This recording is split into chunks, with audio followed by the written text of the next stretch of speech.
sent to shelters. We have massive amounts of fuel reserves that are staged and ready to go, millions of gallons of gas.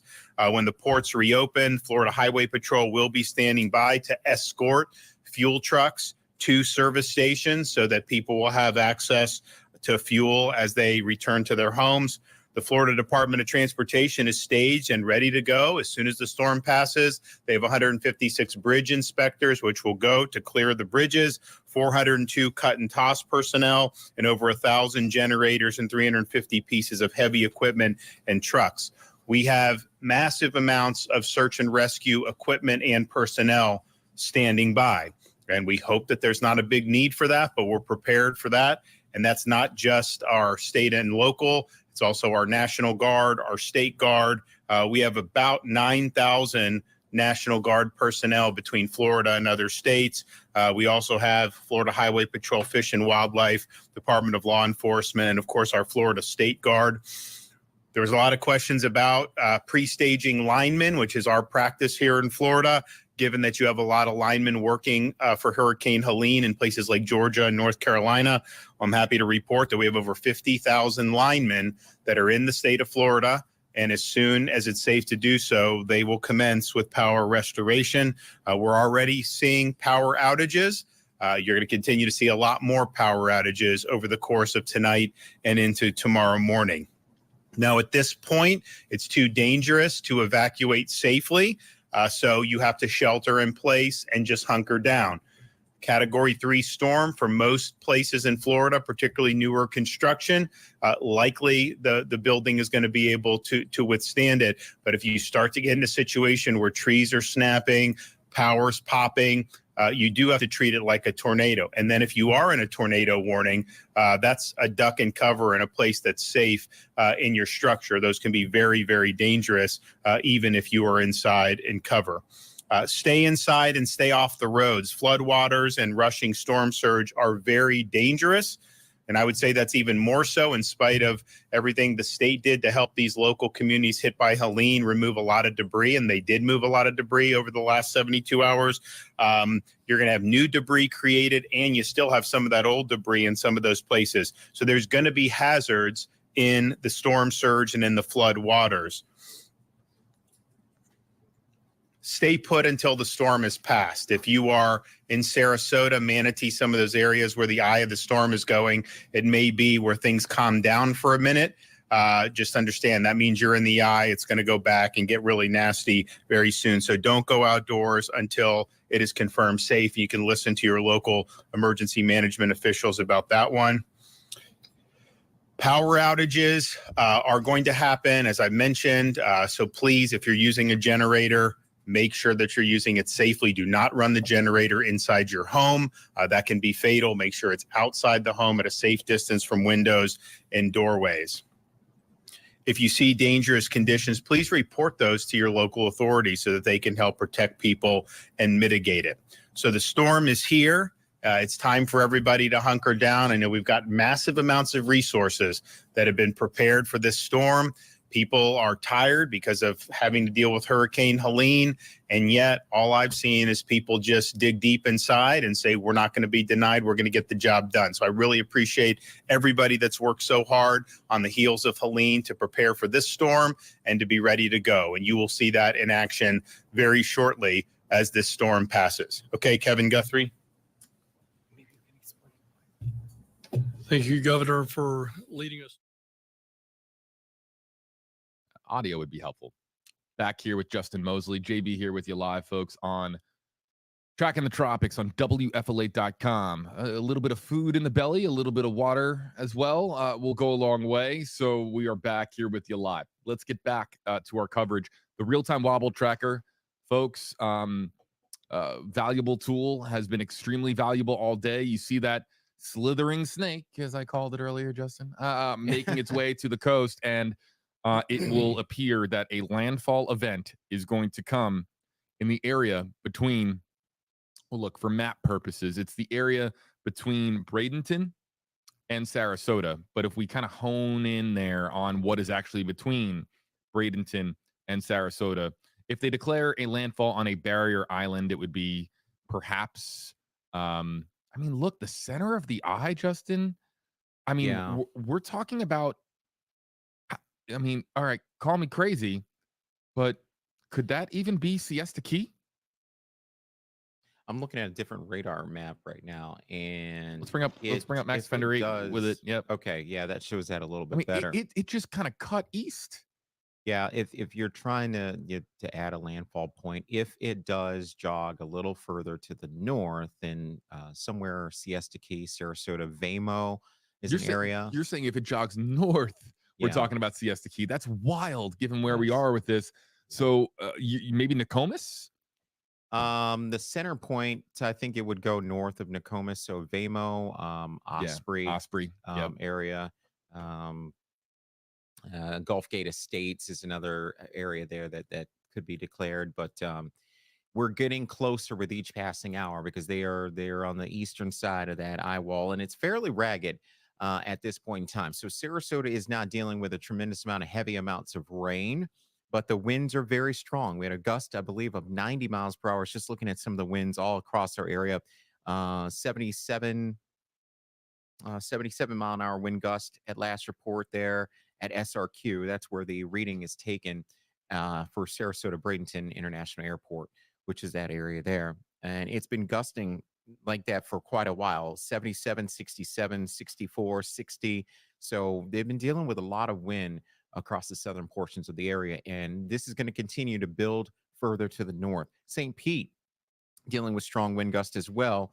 I was just looking at the report out of the airport there. If I can locate that,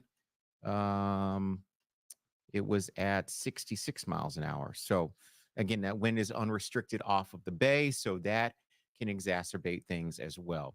So yeah, it's all happening. And what we see on the radar right now, JB, this Yeah, I is mean, great that we talking have this about Max Eric was talking about it Defender. being so top heavy. Look at the top heavy nature of the storm. It's wild. Incredible. That band that you see over south portions of the bay, getting into downtown St. Petersburg, where our observation point there is at Whitted Field. This is going to be really interesting to see the report. Unrestricted winds coming in out of the east into downtown St. Petersburg. So yeah, it's a rough go of it tonight across the southern portions of Tampa Bay and getting into that northern Suncoast area. So Bradenton, you're going through it. Sarasota as well. Some of the worst and the heaviest rain is off to the north, up around Palmetto and getting into Ruskin, Sun City Center. And again, this is going to also work its way north into downtown Tampa. Lakeland is involved with that as well in Polk County, a little further out from the storm center, so the winds aren't quite as strong, but certainly something that we have to continue to monitor here in the Max Defender 8 Weather Center. All right, so we're asking our audience on the WFLA YouTube page how we can be of best service to you.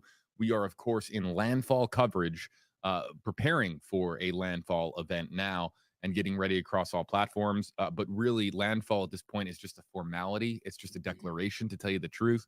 And we're really honed in on Pinellas, Hillsborough, Pasco, and even into Polk County, areas that are seeing significant impacts at this hour from Hurricane Milton. Can we get a check? Still Cat 3? Because we're still Category 3. We're probably getting closer to Cat 2, no?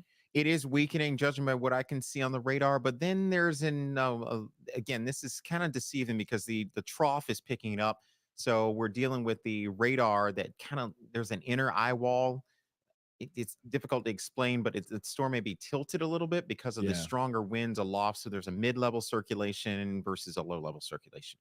But nonetheless, the eye is still very much intact as it's moving ashore in Manatee County. And the northern eye wall is actually intensifying over those warm waters of Tampa Bay. You can see how we go from the oranges to a lot of that red popping on your screen. Those are high reflectivity levels indicative of the strength of the storm that is moving through right now. So it's a really rough go of it from the Skyway Bridge into St. Petersburg and south into Manatee County around Terracea, Bradenton, and again southward into Sarasota at this point in time. All right, so we've run a poll asking folks how we can best serve our audience. They really want for us to hone in on radar, and they really want for us to talk about impact areas and shout out some impact areas. We will do our best. Also, what people are really looking for are live reporters and cameras. we will work on getting you that as well. Right now, our reporters are catching a breather. They've been out in the elements, and the sun has gone down in Tampa Bay and really across the state of Florida. So we're now transitioning really from a night or daytime event to a nighttime event. And once again, Justin, we're talking about a landfalling hurricane At night. at night. What gives? Everyone asked me about that, and it is incredible. I have to say, I've been here a really long time, and these storms seem to always hit at night when it's the most frightening, part about it, because you lose power and you can't even see what is going on outside. And a lot of folks are hunkered down. They have their storm shutters up. That's great. But again, you can't even look out your window to kind of survey the noise that you're hearing, that constant wind that's going to keep up across our area for this evening. All right, Check looking out, outside. Yeah, this is our tower camera located about 60, 70 feet above our heads right now, where Justin and I are located in the Stream Center in downtown Tampa, Florida. And it's interesting because you see that activity there. Look at the wind pushing the rain around like that. That's yeah, it's interesting to see it from our tower camera. You see it there, Justin, a I little do. bit? Yeah, that's the Hillsborough River being driven by the strong winds that are ongoing here in downtown Tampa. So we can see this is a great camera shot, because this will give us an idea of any type of water level rise or surge that may be ongoing. I just saw Ty Russell's report, WFLA anchor reporter here, and he's outside of our studios here along the Hillsborough River, and the water is doing okay. We're not in any bad shape here on the Hillsborough River at this point in time. Of course, we're in the midst of this hurricane that is trying to make landfall just to the south of downtown Tampa. But really, the onslaught is ongoing in our southern zones right now. But you can see even on the northern fringes of the eye wall, which is where we are here in downtown Tampa, uh, it's over. The wind is really buffing around here. Yeah. So we have other live cameras that we'll be bringing you. In fact, I'm just going to kind of cycle through them, and hopefully we hit on a few. That one is currently down. Let's go to this one. That one was that's the YouTube page for the southernmost point. And now that it's a little bit safer and calmer down there, people taking pictures next to Florida's southernmost point in Key West. We also had this shot earlier, and I believe we still have it. St. Pete, right? I-275 at 5th Avenue North. So this is the interstate, and blinding rain, It's rocking and rolling down there. that blinding rain is kind of blowing onto the camera lens here and covering it with rain. It certainly is, and the wind direction is going to be key. This is we're looking north, okay? So the camera is looking to the north along the interstate, and the way the rain elements on the lens are going from right to left indicates to us that we have a strong east component to the wind, and that east component is driving any water that is over Tampa Bay towards the St. Pete Pier, towards the downtown area of St. Pete. So it's a little different situation given the position of St. Petersburg. It is on the east side of Pinellas County, and it's on the bay. So with an east wind, you can somewhat inundate the downtown area. Now, I'll have to check on the tide there at the St. Pete Pier to see what tide cycle we're at. It would maybe even be in between tides, but all that is going to be critical at this point in time for Pinellas County. A little different situation, as I mentioned, for downtown Tampa. Checking here on Wobble Tracker as well. And is the eye, what's happening to the eye as we look at it here on Wobble Tracker? What's exactly going on? So we got the core of the storm. The eye wall is to the north, and eye wall is definitely the strongest portion of the storm. But the eye itself, and we're waiting a 8 o'clock advisory, which we'll get another point update. It's a little further to the east than what you see right now. The eye is somewhat ragged. It's undergoing land interaction. So on the south side and on the southeast and eastern side, we don't see a lot of precipitation. That's rainfall that you see on the radar. So Sarasota, Venice, it's light to occasionally moderate rain. The wind is there, and until the eye itself gets over you, the winds won't stop. But we don't see the tremendous amount of steady rain, and the models have been doing an excellent job with this, indicating that this storm would be front loaded or top loaded with a tremendous amount of rain. And that's what we're seeing from the Bay Area northward into the Nature Coast. So we're talking about Hillsborough, Pinellas, and then northward in the Nature Coast, Pasco, Hernando, and up into Citrus counties. So we got another camera here. This is live shaking around I-275 northbound at it's in night mode, like a yes. black and white night mode version of the picture. So this is from the Howard Franklin Bridge near the Kennedy exit, I'm told. And you can clearly see that nobody is on the Howard Franklin Bridge. You know, this is usually a great shot to show the water, you know, washing up onto the roadway, washing up onto the bridge itself, but it's really hard to see now that we no longer have sunlight in the area. Yeah, it's a very eerie image, especially with it shaking, and you feel like you're on a ship. Yeah, Bouncing you around watch it like long that. enough, you'll get nauseous. Oh my gosh. So we'll continue cycling through, and we have one more here. Let's get it in from Dunedin. You can't even see anything. Yeah. I mean, this is live from Dunedin, Florida, which is basically located right there by the water. And It's Pinellas County, north of Clearwater, to get your bearings there if you're familiar with the Dunedin area, south of Palm Harbor.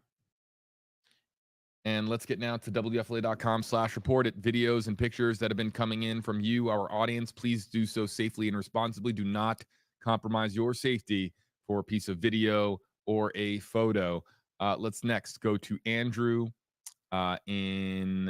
no, that is Andrew. So we're going to move on from Andrew. This is Ethan in Pinellas. Wow. Next up, this is David, downtown Sarasota.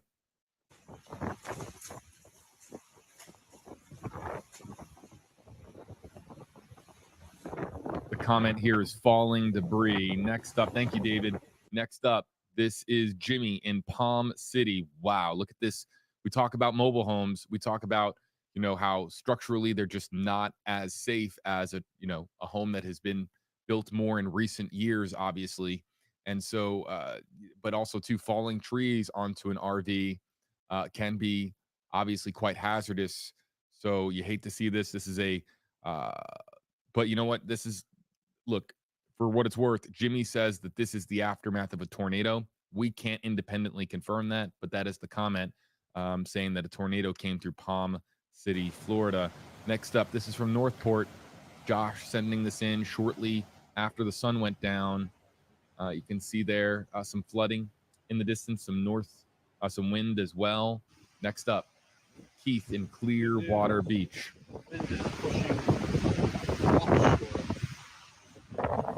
Incredible stuff. And this is there's Pier 60 that we just saw there briefly. This is being hit again after Helene.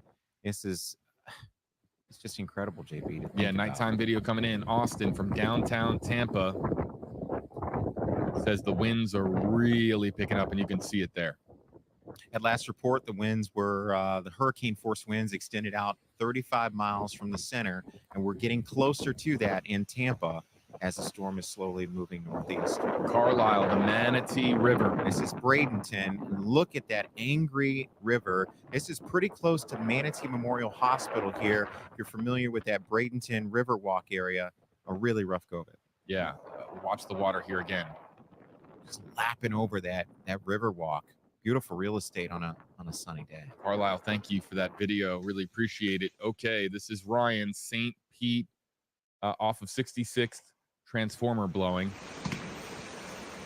Seeing a lot of this all of a sudden. Yeah, and that's what's going to, like I mentioned earlier, the power outage is going to be a big issue, and we're going to see a lot of these transformers blowing tonight. This is from Rose in Northport, saying that a tree fell. Wow. Clearly you can see it there in the distance. Oh, no, that's the tree that fell. We were watching it fall in the video. Let's, yeah, out of focus here a little bit, but let's watch it here again. And it comes from this gust. You can see it here. Right there. Here comes the wind. Bam.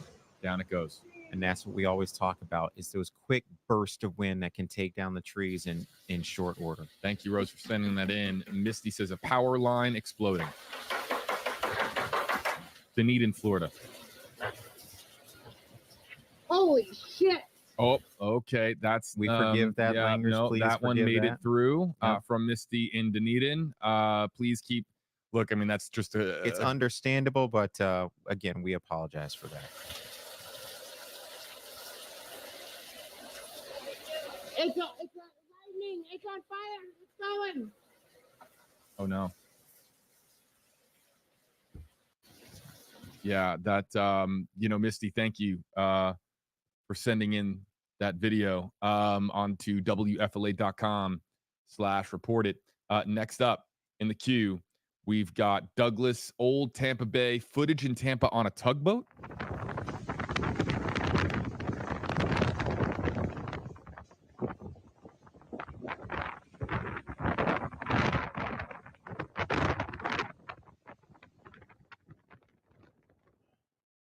Thank you, Douglas, for sending that in. Clearly, you can just see the rain, the volume of rain that is falling. We've got two more in this particular reported session. Next up, this is Safety Harbor next to Felipe Park. Philippi, excuse me. Yes. Yeah, I'm having difficulty pronouncing This is in because Sarasota. wow. This is from Ferret, 40 feet above sea level. Says a video of the hurricane winds still have power though. Let's listen.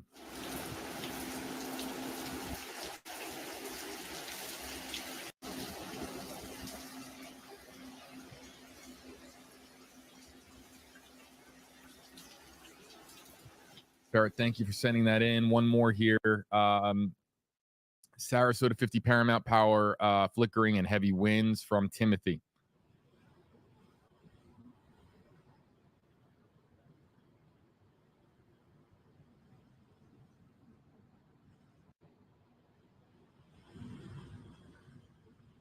And there you see it right there, the power going in and out. Okay, I got the 8 o'clock advisory. All right, JB. let's break it down. What do you got, Justin? Okay, just coming in, the headline from the Hurricane Center. Milton close to making landfall on the west central Florida coastline. Life-threatening storm surge, damaging winds, and flooding rains occurring in parts of central and southwest Florida. The wind speed right now, 120 mile per hour storm. The motion is interesting. It is now east-northeast. If we can go back to the Wobble tracker, this is critical because it was northeast, and the heading is always critical when it comes to a landfalling system. So they've got it east-northeast now at 15 miles per hour. It slowed a bit. It was at 17 miles per hour, and the minimum central pressure has come up. 954 was a little lower than that at the last advisory at 5 p.m. So again, this is an intermediate advisory. We will not see a track update, but the plot that you see will update on your screen before too long. And the storm is closing in. Again, close to making landfall is a headline from the National Hurricane Center. And judging by what we can see here in the Max Defender 8 Weather Center, that landfall point more than likely will be in Sarasota County. So if you are watching and listening to us in Sarasota County, more than likely you're going to get this landfall point from this hurricane, Milton, a historic system that we were very fearful would work its way to the north into the Tampa Bay area. But as it looks right now, the storm is going to stay to the south, sparing the bay of a tremendous water level rise and storm surge. Now, with that said, wind will be a big issue over the next several hours as we will be in the core, the eye wall of the storm that has been battering Manatee, Sarasota, and southern Pinellas counties. We had a report of 90 mile per hour wind in Sarasota. Pinellas County, 89 mile an hour wind gust at St. Pete Pier. So there's a lot of wind energy in that core that we can see with the Max Defender 8 radar. Again, that is building and working its way to the north. But again, with the 8 o'clock advisory, the top winds are at 120 miles per hour, and the motion east-northeast, that is the heading, at 15 miles per hour, a little slower, a little bit more east than north. So again, that's exactly what we were looking at, JB, with the Wobble tracker, and judging by what we see with the radar trends from our Max Defender 8 radar. There it is right there. Our severe weather tool here at News Channel 8 is doing an excellent job of keeping this storm under surveillance, as it is now in the process of making landfall here. So St. Petersburg, you're in that intense band right now. You should all be sheltering in place. Again, I got the report there of 89-mile-an-hour wind gusts. Things could get even worse with that wind off the bay. You could see a water level rise. Downtown Tampa winds will increase even further as this storm is now making landfall 2 hours south in Sarasota County. So you will need to brace over the next, I'd say, 15 to 20 minutes, as some of the worst will be moving in there. From there, we'll travel inland, Polk County. You're not off the hook.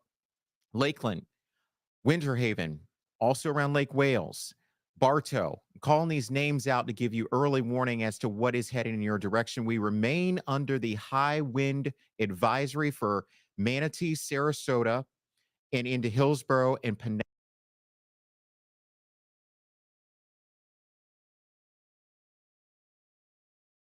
Pinellas County. So this is the time that everyone should be sheltering in place, as this northern eye wall, the core of the storm, is impacting the southern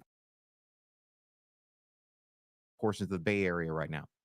All right, a good look there at Max Defender 8 radar with Chief Meteorologist Justin Mosley. Let me ask you this question, Justin. Storm surge. We've of course stressed how big of a deal that is going to be. Is the worst of the storm surge for the Manatee, Sarasota County beaches? Is that happening now, still ahead, or in the past? What would you say? It is still ahead. And a lot of this has to do with the wind direction. So there's this circulation of the storm that we can see on the radar here, that counterclockwise spin. So it's about the wind direction. I mentioned to the north, we have an east wind in St. Petersburg gusting to 89 miles per hour at last report. I think the winds will be even stronger. But if you go around that circle in a counterclockwise fashion, the winds are starting to come in out of the south and southwest from Sarasota southward.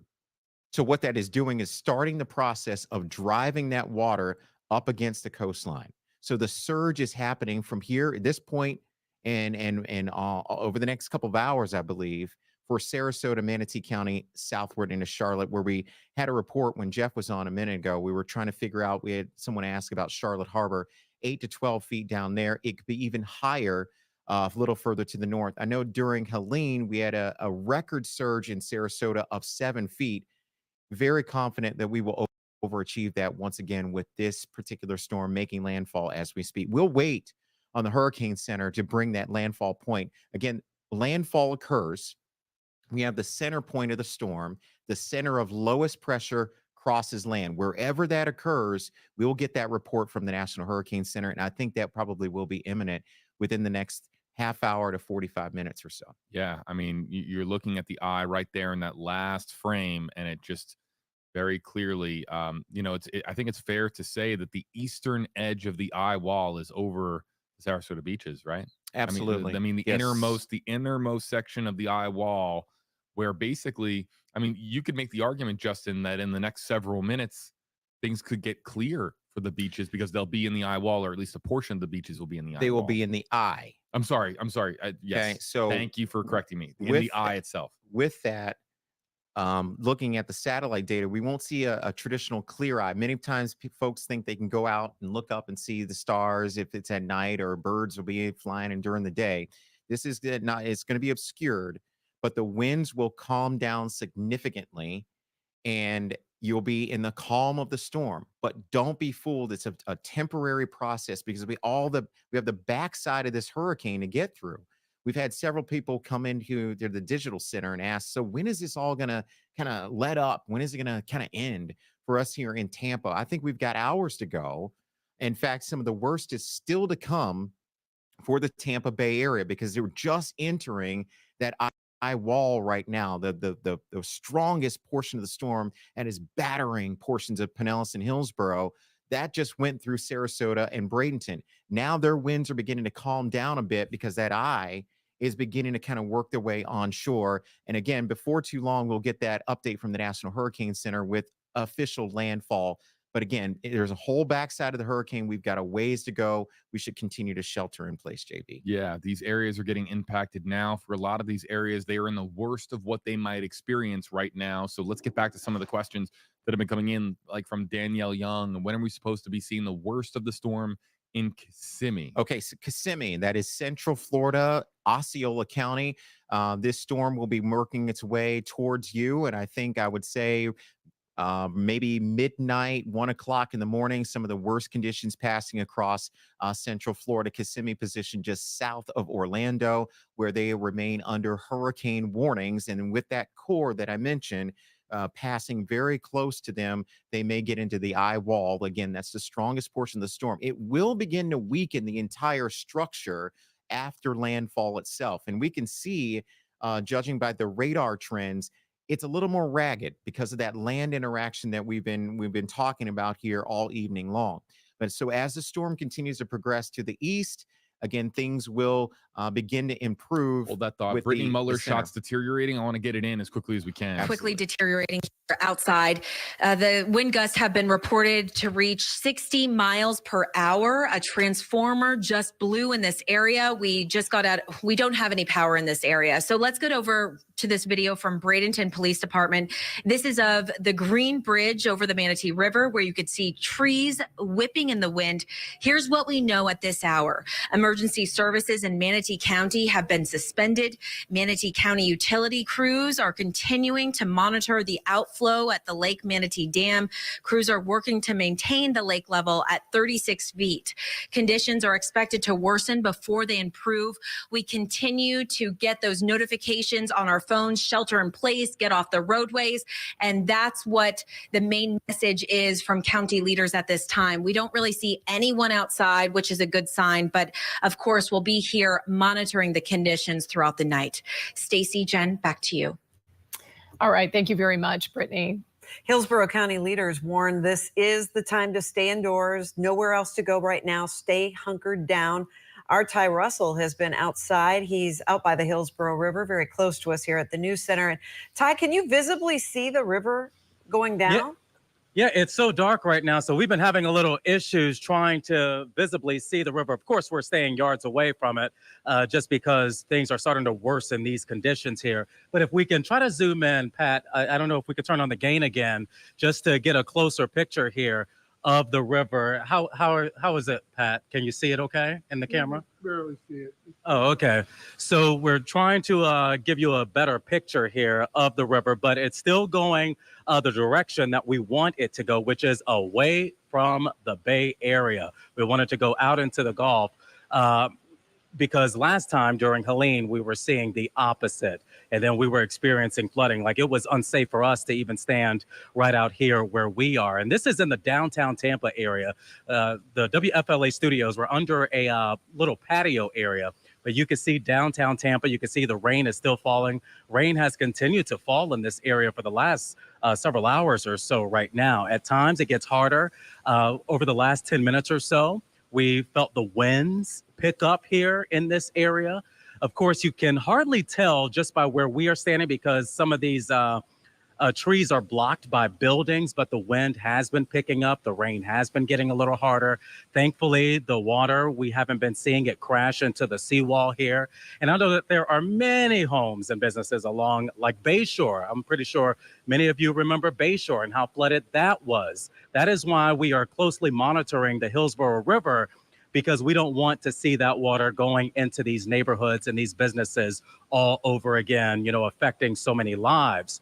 Now, I've been monitoring Tampa officials and Hillsborough officials. They've been sending messages out through email and over X. And right now, Tampa told me 3,000 people are in shelters. Of course, Hillsborough county leaders, they are saying that several of their shelters are already at max capacity. So they are telling people if they have to make those last minute life-saving decisions, of course, everybody should stay in place. But if they have to make a last minute decision, that there are definitely other shelters that they can go to. And of course, those are last resort decisions. Like if, your mobile home community is flooding or your apartment, there something happened. But again, officials are telling me to let you know to stay in place. Don't go anywhere for the next several hours.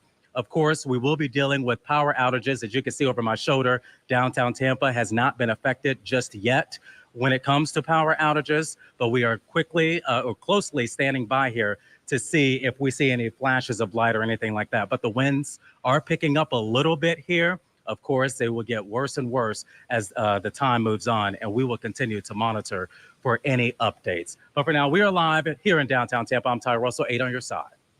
Thanks, Ty. It's 8:10 p.m. and we are just moments from landfall. Jeff Baradelli, our chief meteorologist, tells us it's going to make landfall in Bradenton, and it's just minutes away at this point. So that area expected to see some major storm surge. Sarasota, indeed, is an area of great concern. News Channel 8's Nicole Rogers is in downtown Sarasota for us right now. You are safely indoors because it is a bumpy ride for folks down there right now. It's definitely been a bumpy ride for sure, I can tell you. Right now, I'm waiting on a call from Sarasota County, from the EOC, so that I can get a glimpse of exactly what's going on across Sarasota County right now. I know I can tell you that we have video that we shot earlier that we're trying to get in of the transformers blowing left and right. It looks like a fireworks show out here in Sarasota. Again, just waiting on that phone call and to get the very latest information on what we're seeing here in Sarasota County. It's very important. Of course, the wind right now is our biggest issue. The surge is what we're really going to be waiting on, but the wind right now is our biggest issue here in Sarasota County. I know we've had gusts of 90 miles per hour and a 60 mile per hour sustained wind. That's a very important number because Sarasota County Sheriff's Office says after 45 miles per hour of sustained winds, their deputies will not be responding to emergencies or calls for service because it's simply not safe. That's why Sarasota County evacuated areas A, B, and C, those evacuation zones, because it might get to the point where they can't come save you. And it seems like that time is now. We've seen the winds just whipping across downtown. And we've spoken to several people who have evacuated who said Helene was really a wake-up call for them. They evacuated from the floodwaters after not heeding those warnings the last time. And they said they are not making that mistake again. I will be continuing to wait for this phone call so that we can get the very latest information on you guys to see exactly what's going on out there across the county and what we're seeing right now with those 911 calls, what calls for service are there, how are the power outages. We're going to get all those answers here in just a couple minutes. Live in Sarasota, Nicole Rogers, 8 on your side. And Jeff and Rebecca join us now, and we are just moments away from landfall. They mentioned in their 8 o'clock advisory that it's about to make landfall. It's going to happen right by the Sarasota Bradenton Airport, which is originally where the National Hurricane Center said it was going to go. So everybody else is on the north side. If you're from Bradenton and you're into St. Pete or Tampa, you're on the north side of the eye wall, which turns out is the strongest part, at least in terms of the rainfall. And by the way, the backside has probably the strongest wind. So I think actually we're going to be surprised, or not now because I'm telling you, but surprised by the fact that the backside is going to be just as strong, if not stronger. We've had some pretty strong wind gusts. And the governor and emergency manager said not too long ago that they have already seen 125 structures damaged or destroyed because of those strong winds. Yeah, so let's take a look at some of those winds right now. Look at this, Sarasota, Bradenton Airport, 93 miles an hour. And again, that's exactly where it's making landfall right now. So I suspect that we may see even higher wind gusts. This is just the front side of the storm. Downtown St. Pete, 89 miles an hour. North. I want to point out that we did pass along all your advice for Jeff's voice, his vocal cords. And he's trying everything. That's what he said. He came in here earlier and during a break, said, JB, I'm trying everything. And I got to tell you, he's a trooper. Just give him a lot of credit. He's trying to plow through and do the best that he can with what he's got. And what he's got right now are vocal cords that have been gnawed down by endless coverage, both on air and on this show, on tracking the tropics. Bringing back in Chief Meteorologist Justin Mosley from WSNN, joining us here in Tampa, Florida. Let's talk about the latest in Sarasota right now. Justin, your home is experiencing a rough go of it, but I'm telling you, landfall could be imminent. I mean, like when I say imminent, not like half an hour or two for now, like in the next few minutes. Yeah, the center of the storm is just offshore from Sarasota County, where they've experienced a 93-mile-per-hour wind gust. That is within hurricane force. Keep in mind, hurricane force begins at 74 miles per hour. And we've been talking about this all evening long and for the past several days, how we were fearful of these strong winds that might be moving into the Sarasota Bradenton area. And indeed, that is what we have. You're looking at the live Max Defender 8 radar as our severe weather tool here at News Channel 8. And it really is tracking the northern eye wall, which is really beginning to batter the Tampa Bay area. Now, we are escaping in Tampa the highest storm surge values that were initially predicted because the center or the eye of the storm is passing to our south, because the wind direction is driving water either into Pinellas County or out of the bay right now, east to northeast winds right now, keeping the water levels under control for Tampa. They are elevated in St. Pete at the pier due to simply because of the physics behind this, that east wind unrestricted. And I'm looking for some reports at the pier of how high the water is. A wind gust of 89 miles per hour at last report at St. Pete. And now this band that we're very concerned about, it's really not a band, it's the eye wall, the northern portion of the storm, is battering Pinellas in southern portions of Hillsborough County. It's working its way to the north. So it's downtown Tampa will get into this over the next half hour. Now, JB was mentioning the landfall. I do believe that it is imminent. We're looking at different radar sources back here. And indeed, I think it's going to be pretty soon here along the Sarasota County coastline where you saw those winds at 93 miles per hour. That's damaging winds moving through there. All right, looking at the Wobble Tracker. Yeah, I want to talk about Wobble Tracker because look at that section of the eye wall to the north.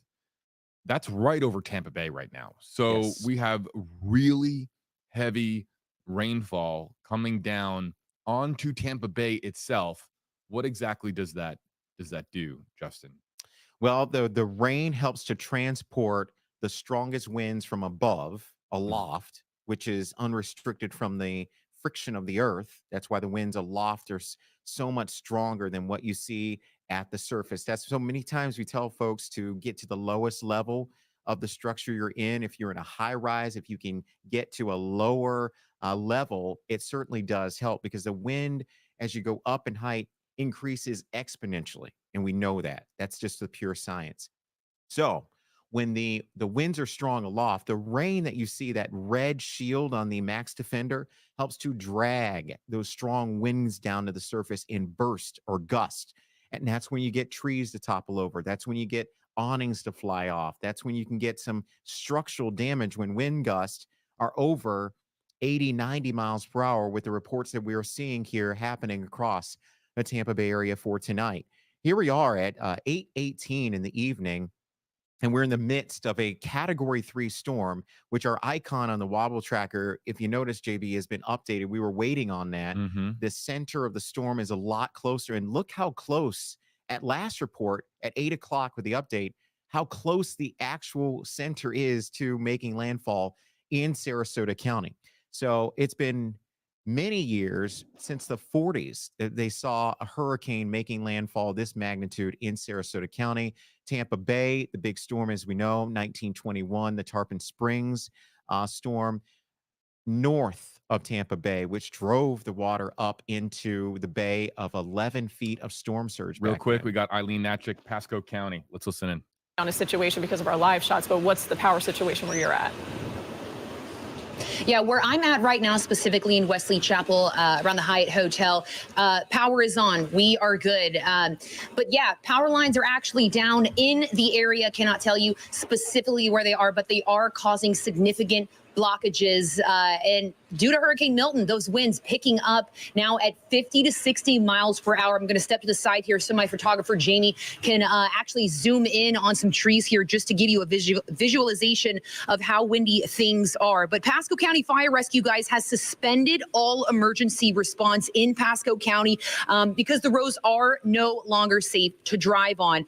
So please call 911 if you do need help. But Pasco County officials, they do ask everyone to remain sheltered where they are.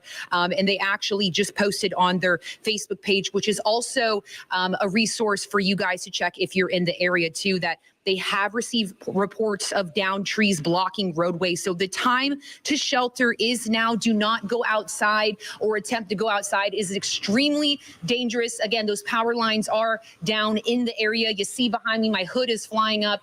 And yeah, that wind coming from the northeast. And guys, I don't think it's coming down anytime soon. If anything, it'll get stronger. But again, sustained winds at 35 miles per hour, close to tropical storm, up to 50 to 60 miles per hour here in the Pasco County area. Again, where I'm at currently, Wesley Chapel. Send it back to you. All right. Thanks, Eileen. And of course, she is inland, but even further inland in counties like Polk County and actually all the way across Florida. The storm is going to go all the way across to Jacksonville. So these interior counties, which normally don't see a lot when it just skirts the coast, they're feeling the brunt of this as well. Yeah, Georgia MacArthur joins us now from Lakeland in Polk County. And I'll tell you, this is an area that is no stranger to some big hurricanes. Charlie, Francis, and Jean crisscrossed that county in 2004. Folks have been worried about this one because they know what the impacts can be. Hurricane Irma left people without power for days and days, and they are in for a rough night there tonight. Georgia, tell us what you're experiencing. Jen, I'm experiencing the waves really packing the punch here. They've definitely picked up within the last half hour. We are seeing flooding, power outages, and a lot of people are really heeding some of those warnings here. Not a lot of people have been coming here to the downtown Lakeland area. We spoke to quite a few residents who migrated from Pinellas County to Polk to get away from some of that weather. I've lived in my home for 35 years. And this is the first time ever that I've evacuated. And it was the fact that it was a Cat 5.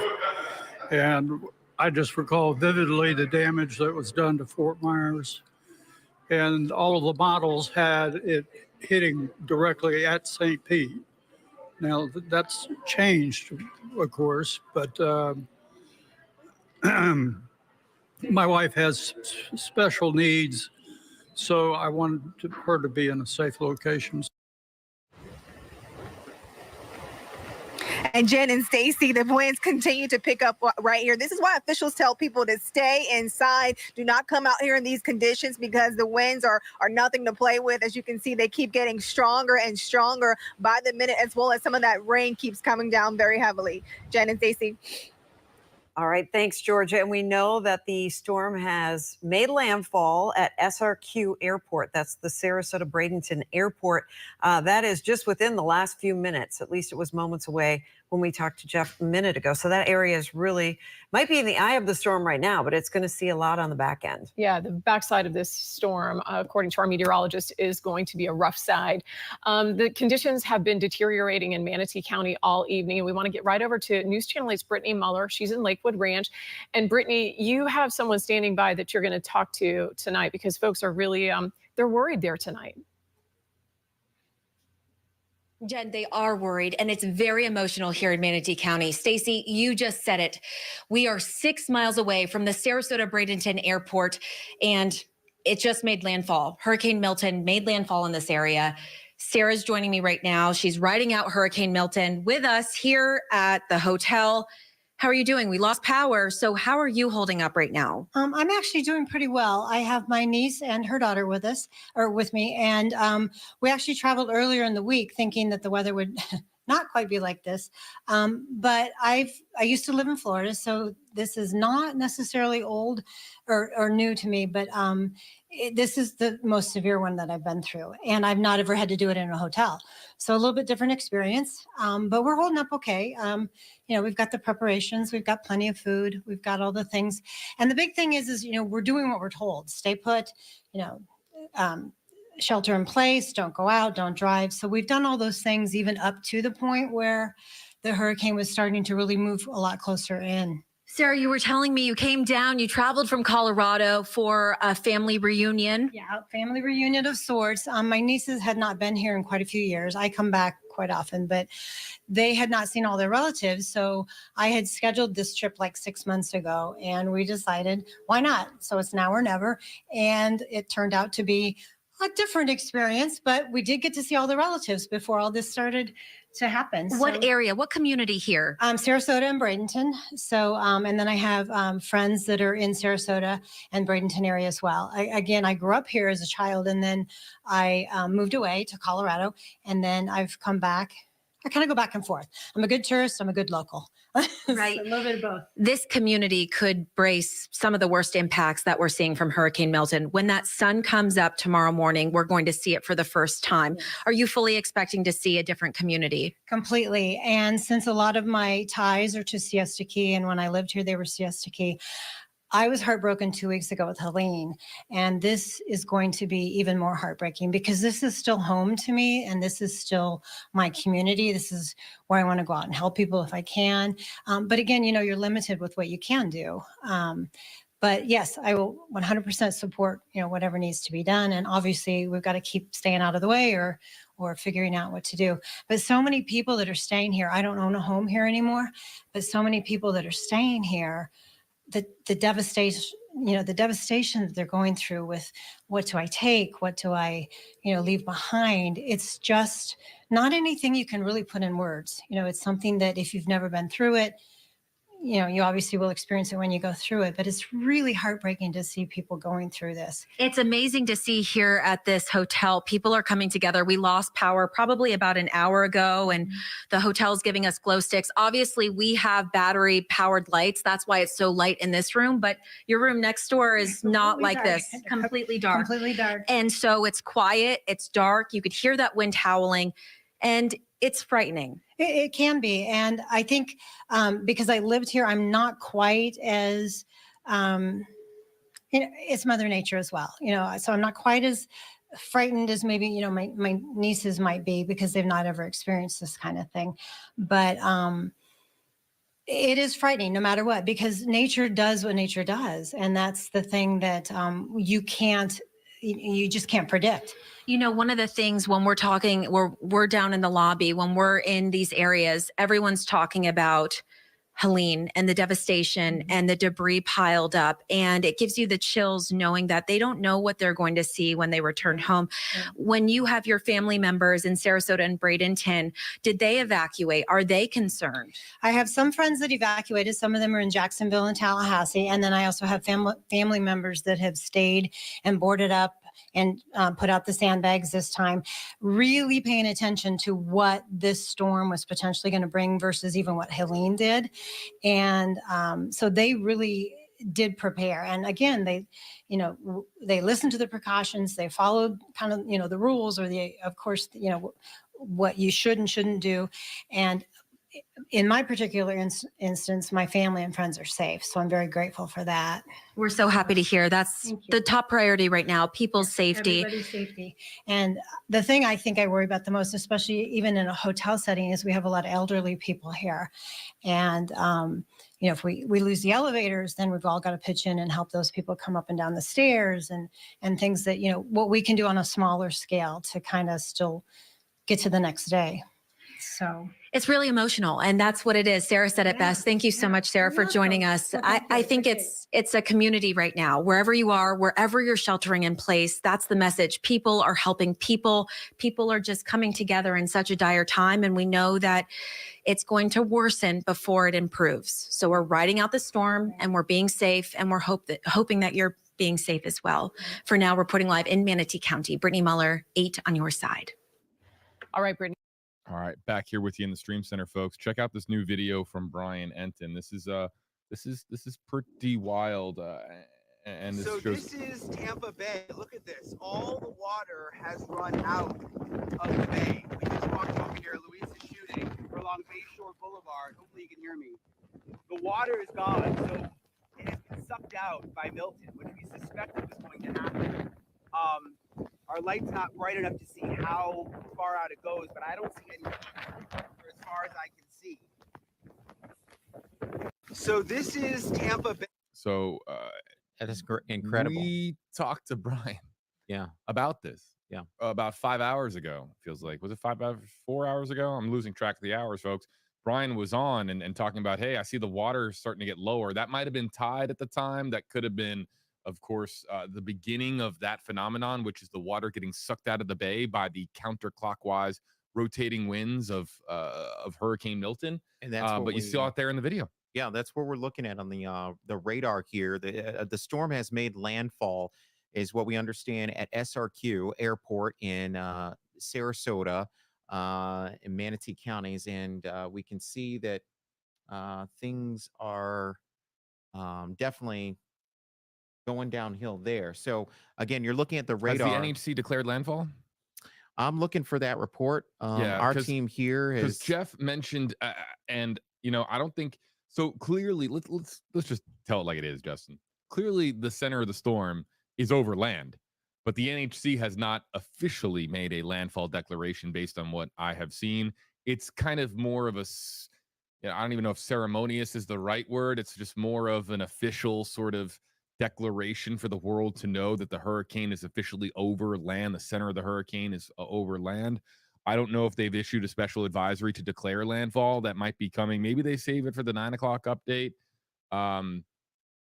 I haven't seen it from the NHC. Have you? I have not seen that just yet, but certainly the conditions over the Bay Area are definitely reaching a peak of being the worst that we're going to see here in Tampa. So, and again, you can see that we do have that northern eye wall is battering St. Pete, Tampa, over to Brandon, and now even Lakeland is involved with that out in Polk County. And these winds are coming in from the east. So now I'm being told that there is a landfall event occurring, and I'm going to ask our digital content team to let us know where exactly that did occur and where the NHC has declared landfall, because we are getting word that landfall has occurred. Anybody? I saw your note. I just don't have time at the moment. I'm sorry, Cole. I'll try to get back to you. Okay, Siesta Key. We're going to get into a new live stream. Stand by. Live from our hurricane headquarters with real-time analysis from some of the nation's top meteorologists. This is Tracking the Tropics, powered by Bose Electric. Milton as a Category 3 hurricane making landfall in Siesta Key, we are told. The NHC calling for a landfall event at the famous beach known for its pristine, beautiful, picturesque sunsets. Now, of course, a declaration point for landfall from the NHC as Hurricane Milton lashes the Tampa Bay area and continues to move inland, with impacts being felt all the way up and down Florida's Gulf Coast. Let's go to Jeff Patterson live. But look at these conditions. This is about as bad as it's been all night long. And we've been monitoring very closely the weather conditions out here. And now the wind is starting to pick up, as you might be able to tell. The rain is hitting us pretty hard. So this is why we're seeing the street flooding. You guys, we are trying to keep an eye on things as best we can, just driving around to see what's going on. And of course, we're relying on News Channel 8 viewers to alert us what's going on in their areas. When daylight comes, we'll be able to go out and survey the damage much better to find out what kind of damage Hurricane Milton has done. But right now, the wind is really picking up. The rain is coming down, and so we're keeping an eye on best we can. Back to you guys. Jeff, you need to be safe out there. And, watching that debris float around, that's why people can't be out driving in this. You don't know how deep it is. It's dark out there. And with all of that debris, there's just stuff everywhere. And by the way, I mentioned I thought it made landfall, but we're waiting for official word from the National Hurricane Center, I mean, it's happening right now, basically. Okay. Yeah, it's happening right now.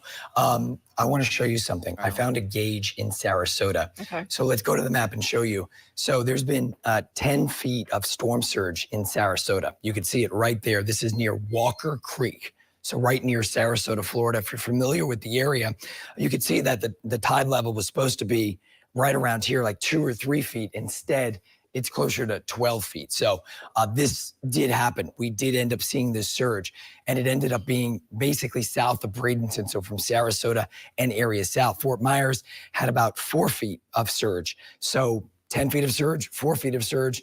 This is where the biggest surge has been. I also want to tell you that we have a flash flood warning that's in effect now. Nobody's surprised by this, but right there on the northern side of Tampa Bay, St. Petersburg, some places have seen 13 inches of rain already. Tampa, that rainfall is really coming down. And so they've issued a regional flash flood warning for basically this whole area right here.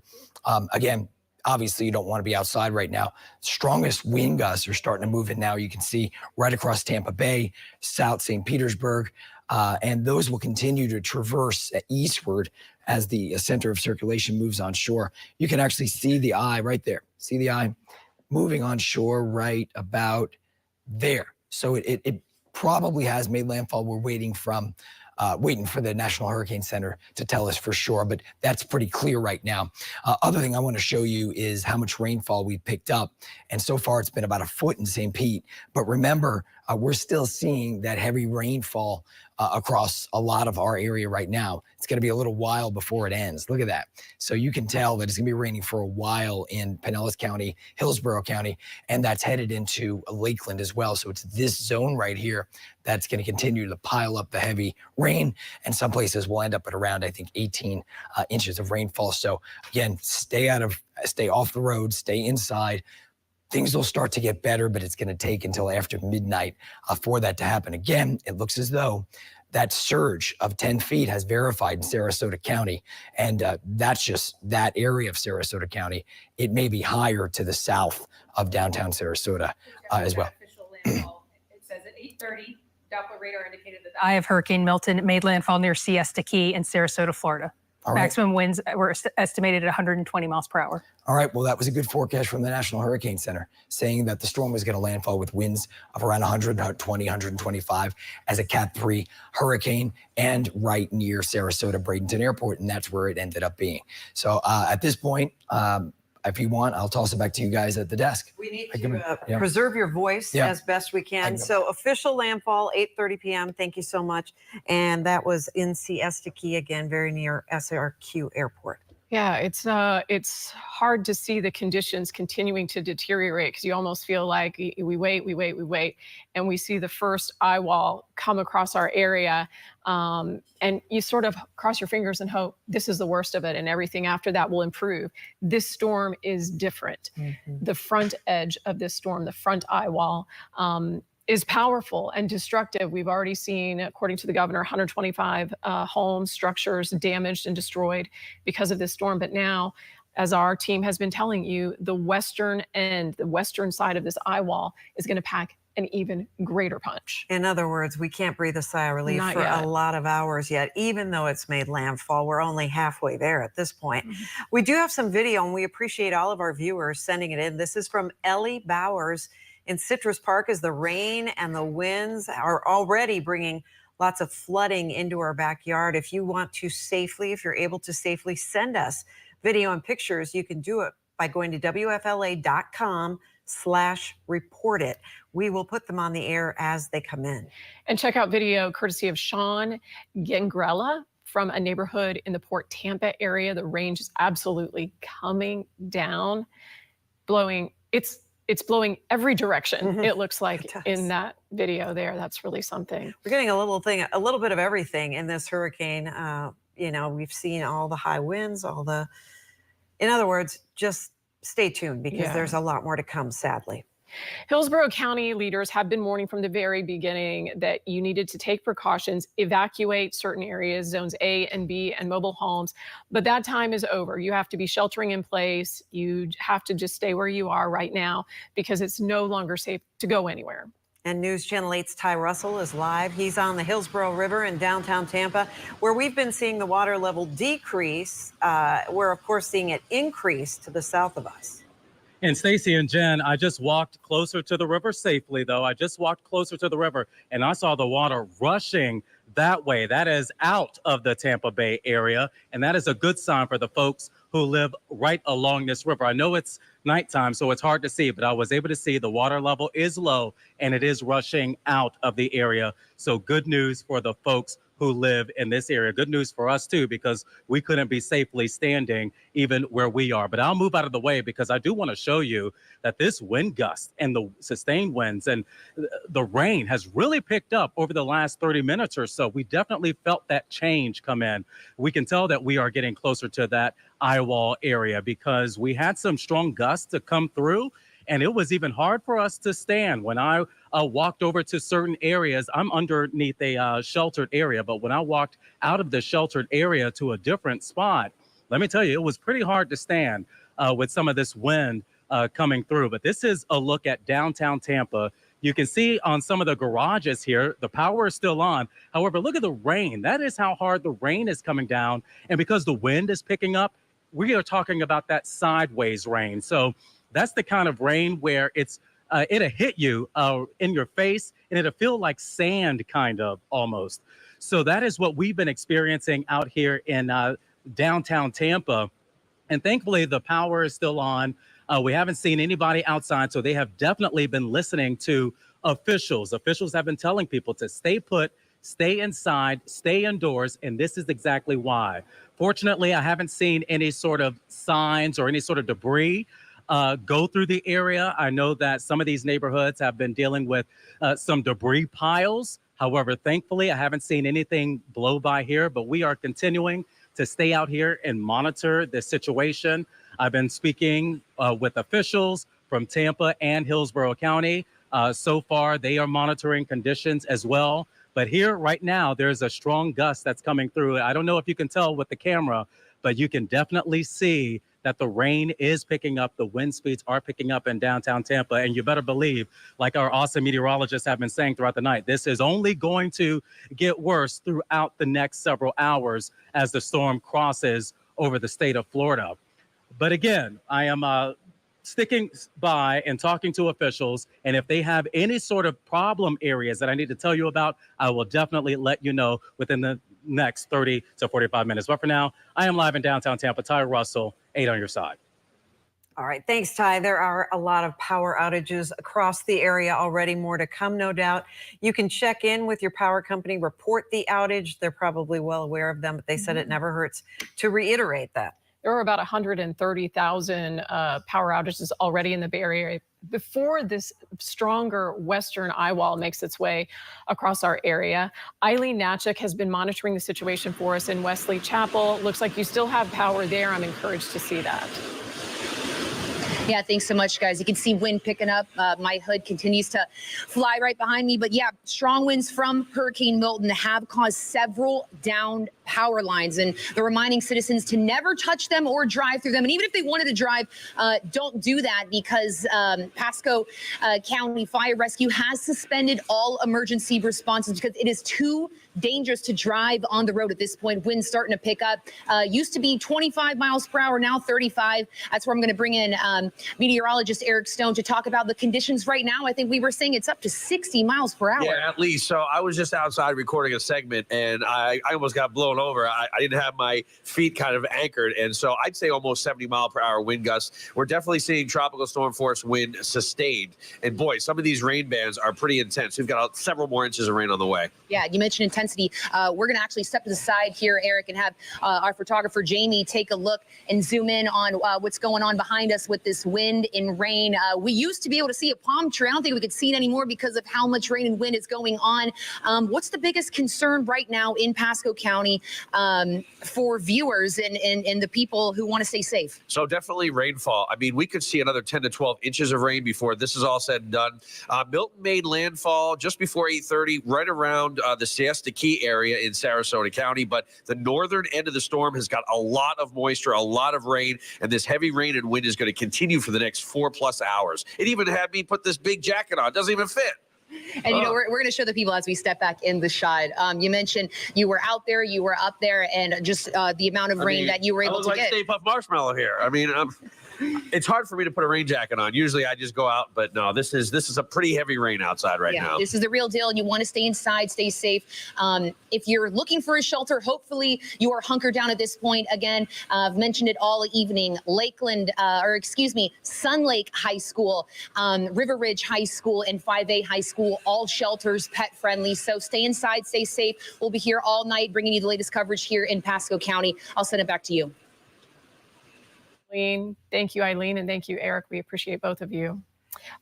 We continue to get just flooded with all the videos and images that you are sending us, and we appreciate it. Please continue to be safe. But Rebecca Berry is going to join us by audio here as we look at some of these images. Rebecca, what is this? So this is some rain bands moving through. You can see the whipping winds there. Magda sent this in from Town and Country, and you can see that she's probably pretty safe on a balcony up there, but a lot of those cars are most likely in danger of getting a little bit of debris blown on them with those very, very heavy winds. What I like to see is that it looks like they still have power right now, so that's the good thing.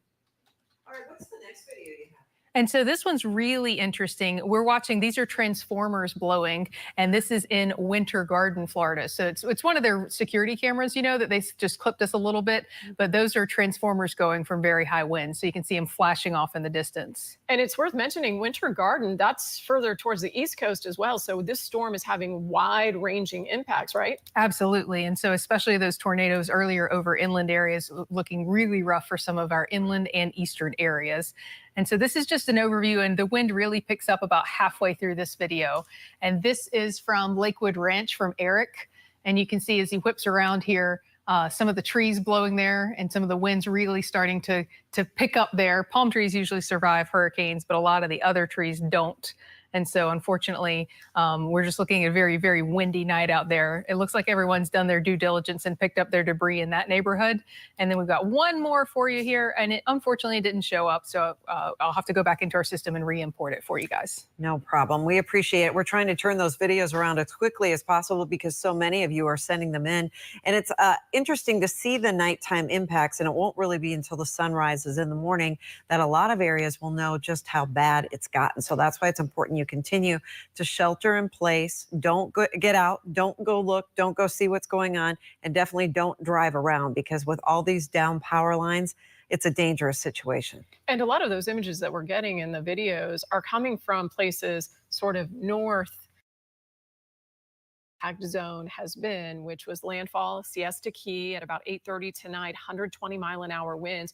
Most of our neighbors to the south of the Tampa Bay area into places like Sarasota, Manatee County, they heeded those warnings. They evacuated. So we're not going to see those impacts in real time because those folks are not there. They don't have their cameras on. I am fearful for what we will see. We know there's already been a 10-foot storm surge in Sarasota.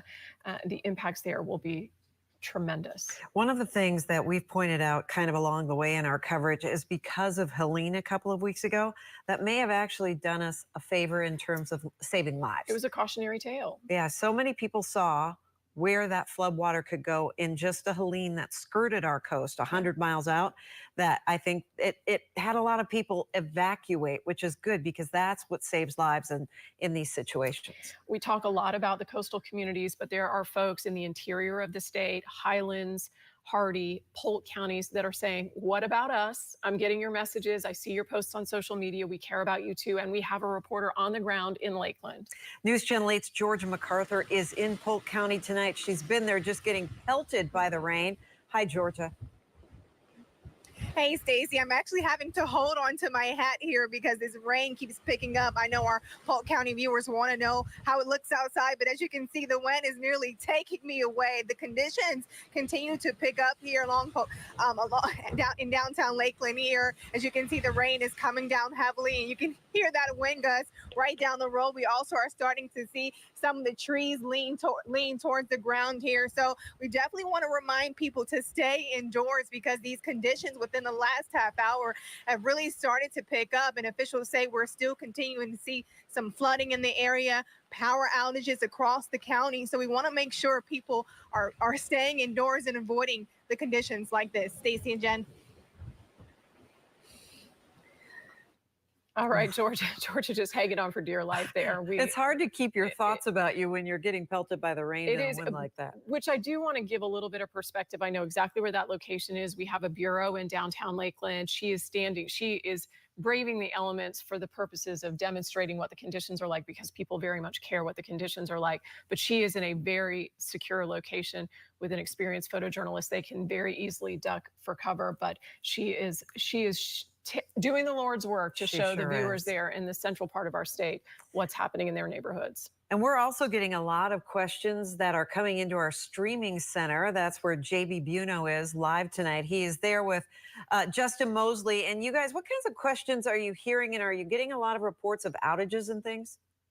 We are hearing a lot from folks via Report It, Stacey. A lot of folks that are sending in photos and videos to WFLA.com/report it. Here with WSNN Chief Meteorologist Justin Mosley. We've been answering a lot of questions, Justin, but one of the big things that people have been asking for is focus on the real-time Wobble tracker. And I'm going to be honest, not just for the Tampa Bay area, but the Wobble tracker is going to be up as the storm passes our coast and moves more inland towards the greater Orlando area, Justin. So we have a lot of folks joining us online from really beyond just Tampa Bay, wanting to know about the impacts and wobbles even as the storm moves across the peninsula. That's right. It's a big storm, and we know that it's made landfall right now. And really that core, JB, the eye wall that we've been talking about all evening long, is battering the Tampa Bay area right now. Again, as we look at the Wobble tracker with our Max Defender 8 radar, that core is showing up right over Tampa into St. Pete, Bradenton. That's our big concern right now. The strongest winds, some of the worst weather is occurring right now through the heart of the Bay Area. Now, the storm did make landfall to our south, as we mentioned, in Siesta Key. Wind gusts 93 miles per hour.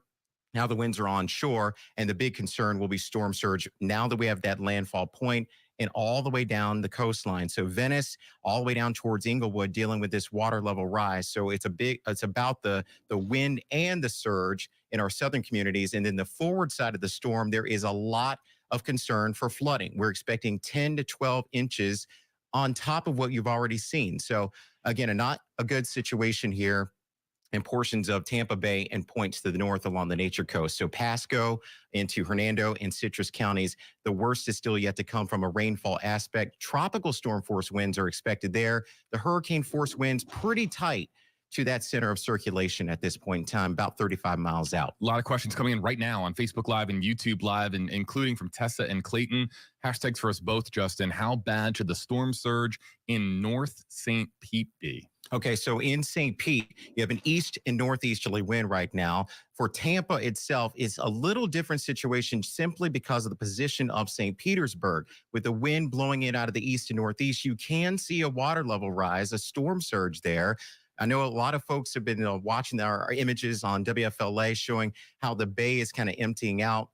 But same east wind is driving the water up the coastline into downtown St. Petersburg and North St. Pete as well. So those are those nuances that we're watching on the Max Defender radar, all associated with that eye wall. That's what we're concerned about there, battering St. Pete and Tampa right now. Yeah, we also have a story on our website that we're going to talk about in just a moment. But first, Angelus saying hashtag HAB, what can we expect in Sarasota for the next 4 hours? We know that landfall has occurred in Siesta Key near the airport there in Sarasota. So, I mean, are they going to get out of it anytime soon, Justin? Okay, so right now in Sarasota, I've been dealing with some of the reports coming in from there. Folks that I know texting me, the winds have calmed down because they are in the eye. And I caution you, because when you're in the eye like that, you want to go outside, you want to survey what's going on, but the backside of the hurricane is still yet to come. So the winds are going to increase yet again and to switch direction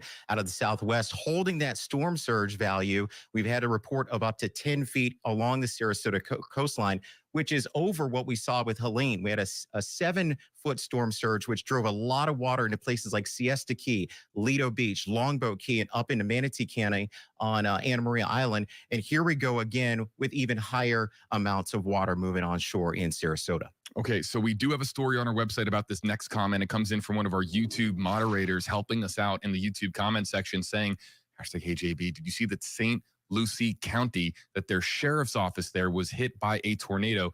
This is a story that we have on WFLA.com where you can read more. We're still waiting on new reports out of St. Lucie County for the sheriff's office there.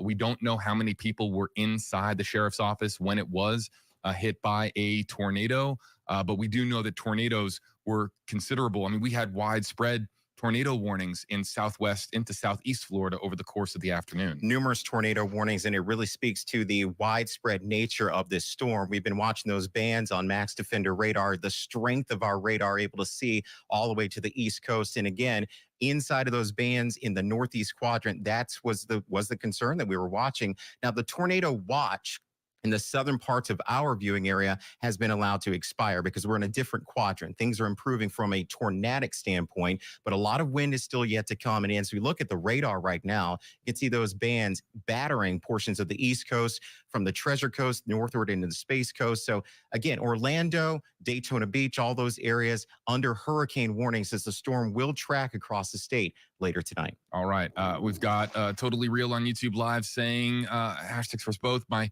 boyfriend lives in Wesley Chapel. Could you tell me about what he'll likely be hit with? Really worried about him. And here's what happens too. Communication breakdowns occur. Right, Justin? When power outages occur, when hurricanes hit, this is normal, where people that might not be joining from the area might be out of town or, elsewhere, and asking about their family members located in the Tampa Bay area or in the impact area. So this is critical work that we're doing, trying to get that message out. We are going to experience a lot more power outages in that swath where this storm is making landfall as we speak. And in particular, there in Wesley Chapel, winds are going to be tropical storm force, maybe getting close to hurricane force conditions there as they center that core, the northern eye wall, where you see the red on our Max Defender radar continues to progress to the north and east. So again, the tropical storm force winds at last report extended out 255 miles. And again, the hurricane force winds at 74 miles per hour or greater extended out about 35 miles at last report. But we do know that the wind field continues to expand as this storm is continuing to make landfall. And notice it's very ragged on our Max Defender 8 radar there, because it is onshore now, and that land interaction will bring down the wind speeds overall. But this is a very large storm, still very dangerous, and some of the worst of it is affecting the Tampa Bay area right now. Can't hammer that home enough. So Tampa, St. Petersburg, over to Brandon, you need to brace. We have the extreme wind warning in place, in addition to a flood warning that is ongoing across the area.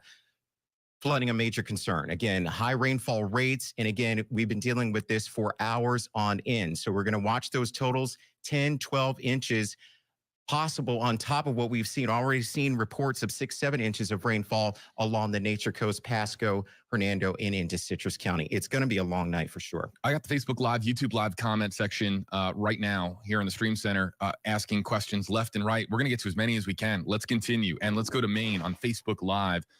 Asking about how Lakeland will be. And the key words here at the end are coming up. I mean, looking here clearly at radar and wondering about Polk County impacts in the hours ahead. It's still to come. So Lakeland is in Polk County. That's east of Tampa for our viewers here along the I-4 corridor. You can see with the Max Defender 8 radar, once again, that core is just starting to get into the western portions of Polk County. So you're going to need to brace, and I wouldn't be surprised if we get another advisory out from the National Weather Service for those extreme winds that will be moving into Polk County. Not only Lakeland, but places like Bartow, Lake Wales, into Winter Haven, south of that I-4 corridor, will bore the brunt of this storm as it's on its way over to the East Coast, where hurricane warnings are in place for places like Vero Beach up into Brevard County and inland towards Orlando as well. All right. What can we expect in Wauchula? That's what Lydia wants to know. Says the winds are crazy and roads are flooded.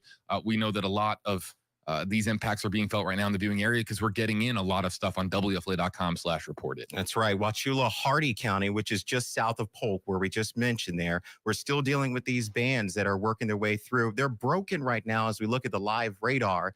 But again, the eastern eye wall, not as organized as the northern portion of this storm. And the model data has really nailed this, showing that the heaviest rain would be kind of front-loaded, as I've been saying, on the northern eye wall, stretching from the Tampa Bay area northward along the Nature Coast. Now, our southeastern counties, we're talking about Hardy, DeSoto, into Highlands County. Not as much rain, but there is still wind there. Tropical storm force winds, as I mentioned, continuing to expand because the storm is now onshore.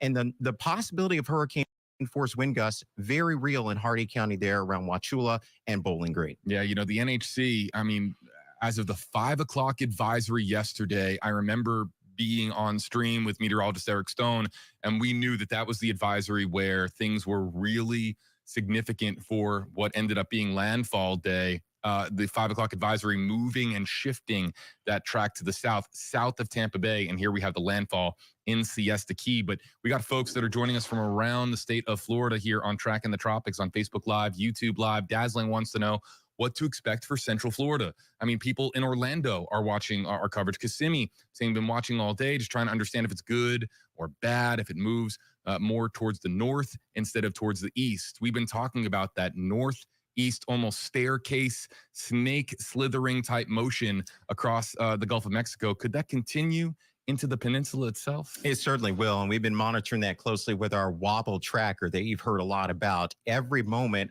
of this storm, here we go. Great job there. As you can see, the forecast track from the National Hurricane Center, they've been nailing this. You got to give credit to them on this particular track of the storm. And we'll be moving across Central Florida, and a lot of questions about that. And we want to thank our viewers and people that are relying on us there, these far-reaching effects of this hurricane here. Orlando, you can see the bands moving through there in Orange County, southward into Osceola County, where, again, hurricane warnings are in place well inland that extend over towards the East Coast. So, again, another long track storm. It's going to be a long night. But, again, overall, this swath of rain that you see north of the center will continue to traverse the center portion of the state, flooding a major concern over Central Florida. In addition to that, risk of tornadoes all the way up towards Jacksonville. We've seen reports of storm surge up there along the first coast of our state as well. Probably not the best choice of words, but our comment section just lit up with power outages. I mean, people reporting power outages all over the place. Facebook Live, YouTube Live, I'm looking at you guys. I'd like to know, let us know if you have lost power and give us a location as to where you have lost power. I'll share it here with our WFLA audience. We've got a lot of folks joining us from St. Pete, Pinellas County. Maria wants to know, hashtag Hey Justin, how much longer is this going to last in St. Pete? That's a good question. And you've been battered for the last couple of hours. As I mentioned earlier, a report now in St. Pete of an 89-mile-an-hour wind out of the east. So that is driving a lot of water out of Tampa Bay towards downtown St. Pete. And one of the reasons the winds are stronger there in St. Petersburg, it's unrestricted wind moving over the bay. So many times we see this with these landfalling tropical cyclones moving in this particular direction. The winds can be a lot stronger there in St. Pete. It's going to last, I'd say, another 3 or 4 hours because you got the backside of the storm to go through, at least some of the worst of it. So I'm bringing this up right on the heels of that because Clearwater, I would imagine, very similar, not too far away from St. Pete. Still in Pinellas County. Yes, much more the same as expected there for tonight. All right, next up in the queue, Cameron wants to know, and this is a question we keep getting asked about whether or not this storm can re-strengthen in the Atlantic when it moves past the state of Florida. I mean, we know that it is going to emerge on the Atlantic side as a Cat 1, but what happens from there, Justin? Well, it's going to move over the warm waters of the Gulf Stream. And at one point, the National Hurricane Center's forecast did call for the weakening trend across the state of Florida because it is over land, not gaining those strength from the warm waters of the Gulf of Mexico. But once it does reemerge into the Atlantic over the warm waters of the Gulf Stream, sure, strengthening can happen for sure. Yeah, check out some of these comments that are coming in right now, like from Cameron. Or I'm sorry, this is Lisa now. Lost power here at Pinellas Park. We've got power outages coming back. Somebody just said that they regained power. So power flickering in some areas. James says that power is out in Carrollwood. We've got widespread power outages across the area. And then check this out from Rex saying, hey, JB, we're in the eye right now. Yes. How long will the back end of the storm take to get out of Sarasota? So I guess that southwest section of the eye wall passing over, how long could it approximately take? As we look at the Wobble tracker right now and the radar, you can see the backside of the storm is not as loaded as the front side of the storm. So yes, in Sarasota County, if you're watching us, you are in the eye of the storm. The winds are a lot calmer. Things are a lot better right now. But again, I'd give it another 30 to 40 minutes. And then the backside of this hurricane will begin to move onshore once again in Sarasota, in Venice, Bradenton, Longboat Key, Anna Maria Island, our southern communities that are relying on us heavily through this streaming here because a lot of folks are without power in that area. And again, it's going to take a while if we get that back end of the storm to go through portions of Sarasota and Manatee counties, JB. Okay, so people are asking, how are people reporting power outages on YouTube Live, Facebook Live? Well, people still have their phones and have cellular connectivity. And for those people, if you lose power, we are here in the Stream Center, Justin Mosley and myself, interactively answering questions, giving you information that can help you get through the storm, streaming live on WFLA.com, Facebook Live, and YouTube Live. We'll send it back to Keith and Stacy in the studio. All right. Thank you, JB. Thank you, Justin. We do want to welcome you to our continuous coverage of the hurricane as it churns toward the Bay Area. I'm Stacy Scheibel. And I'm Keith Kate. Thank you for joining us. Justin and JB doing a fine job up there. A lot going on. But let's get right to our weather team right now as they continue to track Hurricane Milton. Yeah, so Keith, and of course, I've basically lost my voice here, but I do want to show you this. Look at the surge at the Manatee River at Rye. So the Manatee River at Rye, a 12-foot storm surge. So this storm surge is happening. We're seeing videos right now of flooded garages. All areas are flooding. And it's not just there. It's also Sarasota. This is at Walker Creek, 10 feet of storm surge there. Down towards Fort Myers, it was more like 4 to 6 feet. So we are seeing this surge that's verifying across the area, and water is flooding in right now to our coastline. That is a look at Fort Myers. All right, so what you just heard was a live, well, I guess, I don't know, whatever you want to call it, whatever you want, an interactive Q&A session on WFLA News Channel 8 on broadcast television, and trying to answer some questions on TV in addition to answering them online. Hopefully we got through a bunch of them. I want to spot or shout out rather some power outage locations. And I see, let's see, just lost power. Dade City says amazing. We have a non-location one here that says my power is flickering. We'll try to answer as many questions as possible. Anything to note, Justin, before we continue on? I think what sticks out to me is the northern eye wall is moving across really the heart of the Bay Area right now. And a lot of folks may wonder if things are going to get a whole lot worse from where they are currently. And judging by what I see on our Max Defender 8 radar, I think some of the worst for Tampa, St. Pete is occurring right now. This is moving to the east and northeast. So it's going to get into eastern sections of Hillsborough County and into Polk County around Lakeland and Bartow, where things are really going to go downhill for our viewers and listeners there. So again, that is what really sticks out, and that is in line with the extreme wind advisory that we have in place for Hillsborough, Pinellas, and into portions of Manatee County, spreading east into Polk County right now. All right, let's look at the Wobble tracker and show you the current conditions with the storm, and it is continuing on that east by northeast motion. Really, the eye wall right now appears to be directly over Sarasota, over even, the southern end of the eye wall over Venice, but the eye itself, yeah, it looks like over portions of Sarasota right now. Yes, northern Sarasota getting into southern Manatee County. If you're familiar with that area, that is the University Park area where that icon is located. So around Talabast, Whitfield, University Park, University Pines, out close to the UTC Mall, which is a popular spot in Sarasota. The eye is traveling right over you right now. And even in downtown Sarasota, the conditions are a lot better. I hesitate to say calm, but the winds are not nearly as strong as what we dealt with on the front side of the storm. But again, they will pick up on the backside. And because we look at the radar, we can see the backside of the storm beginning to kind of move in there. All right. What we're going to do is we're going to get to WFLA.com/report it. We want to see updated conditions out there and see what is happening. Let's check this one out. This is pretty interesting. This is live oak falling in Ballast Point, says Tanya. All right, so it's a screen recording here, but it looks like it's from one of her home security cameras. Let's see. Oh, there it is on the right. And down goes the tree. But did it make a sound?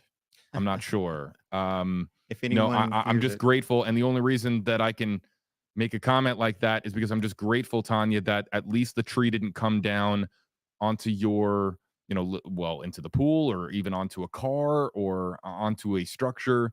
So down trees are going to be something we're going to see a lot of. I'm just grateful to see that this one did not occur and cause damage onto something. Let's move on and show everybody, Anthony. This is power lines catching our tree on fire.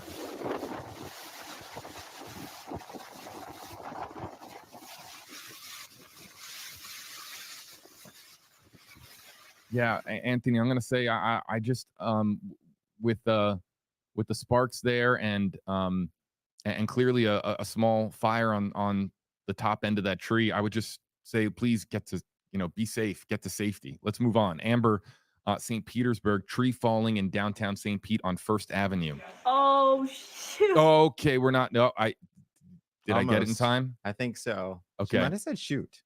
I'm not sure. I don't but want to even. Let's be cautious. Yeah, no, guys, let's try to keep the audio language down. clean if we can.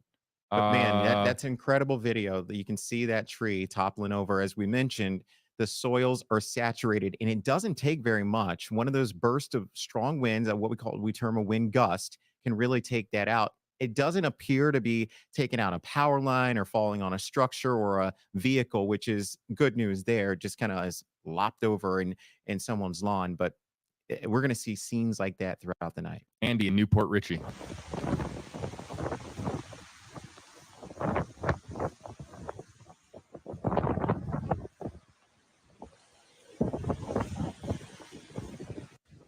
All right, I'm being told by some folks that word was shoot, by the way. So I'm grateful that it was not that other word. This is Andy, 7:56 p.m. in Newport Richie, and you can clearly see Milton, even in Pasco County, making its presence felt. Let's go up to Brooksville. Check this out. This is from Tracy.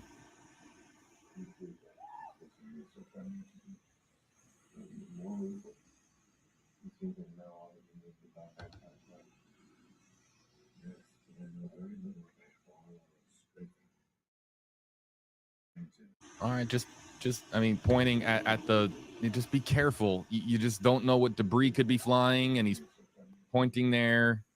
I would just say to the gentleman there, you can point from the safety of your home. So let's be safe out there, folks. Winds picking up at 7 p.m. 60-mile-per-hour wind gust, says Crystal in Homosassa. Let's listen.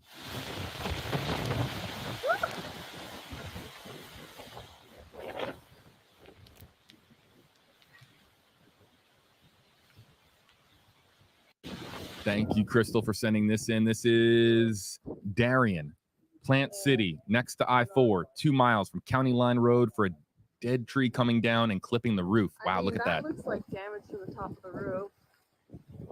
Not too bad. Could have been worse. We have a live interview with Brittany Muller. Let's listen. I had to go back indoors, but talk to me just about the emotions. Emotions are running high tonight. Yes, it's scary to think about the families and everything that's going on. It's the emotions all over the place, especially we still haven't recovered from what it just happened about a week and a half ago. And then this is happening. So it's just, we're all sticking together and getting through this. And that's what we're doing, sticking together. People are taking this brief moment of calmness to walk their dogs, let them out just for a few moments. But obviously, so many people here, so many elderly people, kids here. How did you survive Helene? How did you fare? Sticking together. I mean, the crew here at the Homestead Suites we're just one unit here, and we're just here to help everybody out. Did you see any damage personally? No, not personally, no. Good, good. Well, obviously, it's going to be a very different storm when we wake up and see the damage. What are you expecting tomorrow morning? I'm expecting trees, debris, tons of flooding. So it's still, we're going to see what's going to happen as the morning comes in. Right. James, thank you so much. We're glad to be. You know what's interesting about that? That's the worst part, is that all night long, that damage is occurring outside your home. And there's very little you can do. There's nothing you can do, and you don't know how much there is. And then sun comes up. You go outside. Hopefully the storm is past at that point. You're able to go outside for the first time. You see it on first light. And then it's that, but really the anxiety that occurs overnight because you don't know what's going on. You look outside your home, and if power is out in your neighborhood, there's a good chance that street lights are out and it's just darkness Pitch out black. there. You can hear Milton more than you can see Milton. And as a result of that, there are people that can't sleep during a storm because they just Anxiety. want to know what's going on outside and not knowing if, their entire neighborhood has seen widespread damage. It really is the fear of the unknown. And I mentioned this several hours ago, how the mental toll this can take on you when you are in the dark without power and you hear that wind constantly rattling outside of your door and you can't see or know what's going on. And as you said, you have to wait till daybreak to get out and survey the damage. And we will be doing that here at WFLA. We'll get our Eagle 8 chopper up in the air and get a good handle on what has happened this night across the entire Bay Area. Got more pictures coming in. Yeah, this is the same one from Darien, just again showing some of that rooftop damage. That's one. Now they went outside with a flashlight. If you just, folks, be careful out there. Make sure that you are doing so when it is absolutely safe to do so. Let's continue on WFLA.com/report it. James in Lakewood Ranch.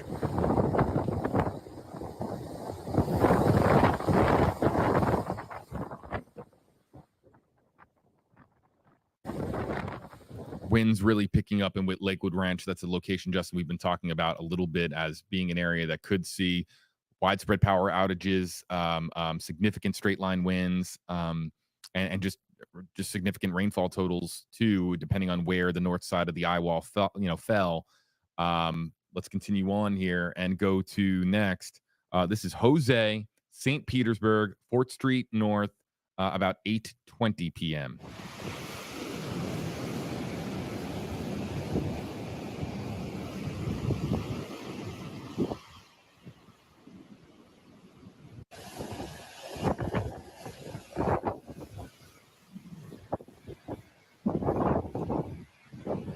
Thank you to Jose for sending in that video. Yeah, things we've been talking about St. Pete quite a bit.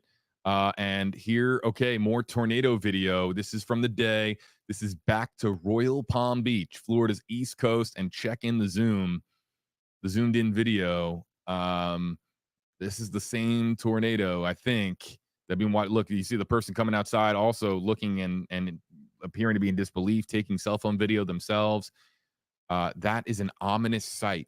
If you're walking out onto your front lawn, just imagine it, and you see that off in the distance, your heart falls into your stomach because it's just, look, I mean, sections of the Midwest, into, obviously Oklahoma, Tornado Alley, we see tornadoes during hurricane season, but, we've seen a bunch today and a bunch that have been ominous looking. I mean, no doubt. Yes.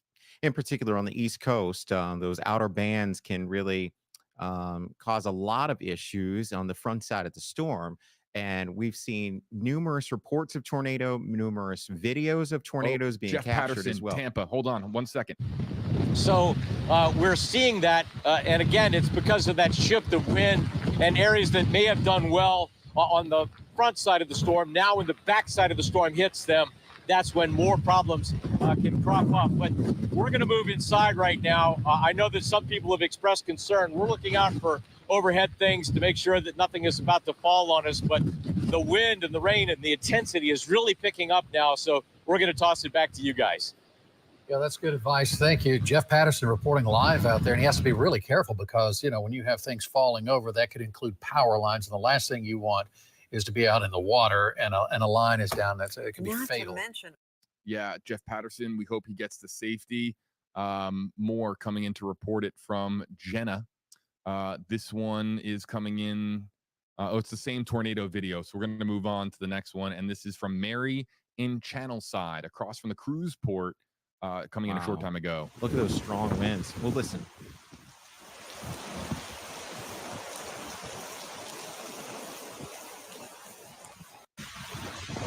Yeah. Again, hearing Milton. Now, what's interesting about this shot, Justin, is that the street lights are still up. So you have points of reference that you can see in the video. Without the street lights, you guys, this video is really dark, but this is one of the few where we can really make out things, including those trees, and we can really see the water blown by the wind on the street there, and that's because we have some light to show people. Absolutely. That video really illustrates what a lot of the Bay Area is dealing with for tonight, and even stronger again down south. That report of a 93 mile an hour documented wind at SRQ Airport, and we know there are pockets that saw winds even stronger with that than that during the landfall point, but incredible shot there. All right, Bob in Pinellas Park.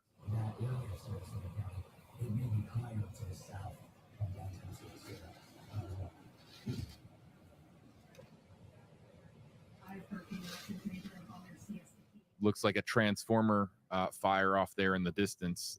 We've seen at least half a dozen of these. It's incredible stuff, and that is a big concern as that core is working its way across a highly populated area right now. The power outages, the trees that are coming down, and that's just going to exacerbate conditions. And never to think about a fire in the middle of a hurricane, but you can definitely do that with those transformers. Austin has sent in multiple videos, but look at the movement of the water from downtown Tampa. You can see it racing across the street, being blown around, and it's somewhat mesmerizing, is it not, to see all that water pushed around concrete like that? I mean, and the buildings over the downtown area can actually act as have a funneling effect, so they can be stronger as they're funneled in between these high rises over the metro area, and that can accelerate the winds. This is just south of Sarasota Airport, just south of SRQ. You want to know why this is interesting? Sean says that this is in the eye.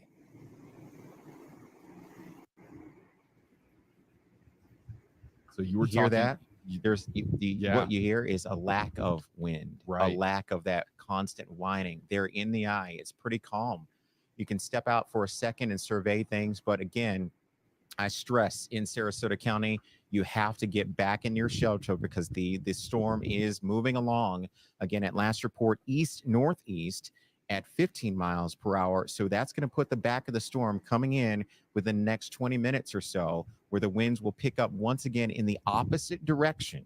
So we have to brace for that in Sarasota and Manatee. Yeah, it's wild that just a few minutes ago, we were talking about the quiet of the eye in Sarasota, likely right now, and there is that video from SRQ confirming what we see on our Max Defender 8 radar. Report It is a wild interactive tool that we can basically get videos and photos from all over the area as the storm is approaching or making its presence felt. So Sean, thank you. This is fascinating to see what it is like in the eye.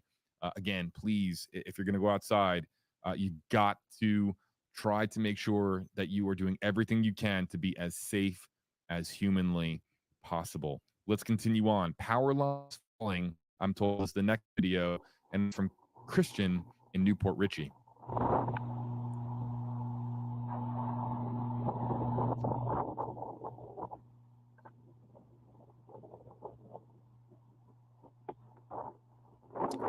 Incredible stuff. Yeah, dangerous. Nicole Rogers is up next. Let's listen.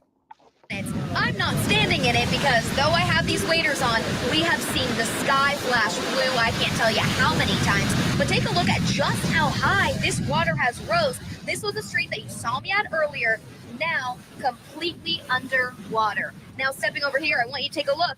It gets worse as you go down the street. You can see it's significantly deeper and rising by the minute. To the left, you'll see this sign on the ground, something that we showed you earlier was kind of wobbling back and forth, now on the ground. Remember, we're only halfway through this storm. We have another half to go right now.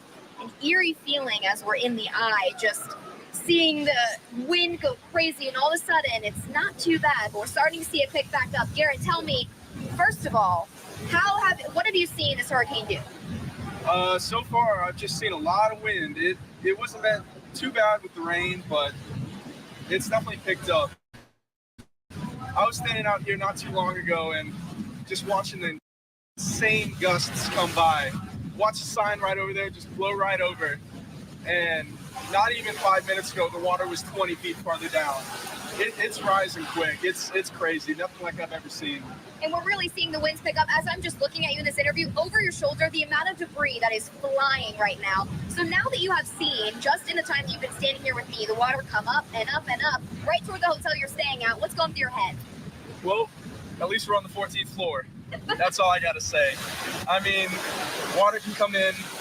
Besides that, there's not much we can do about it, but oh well.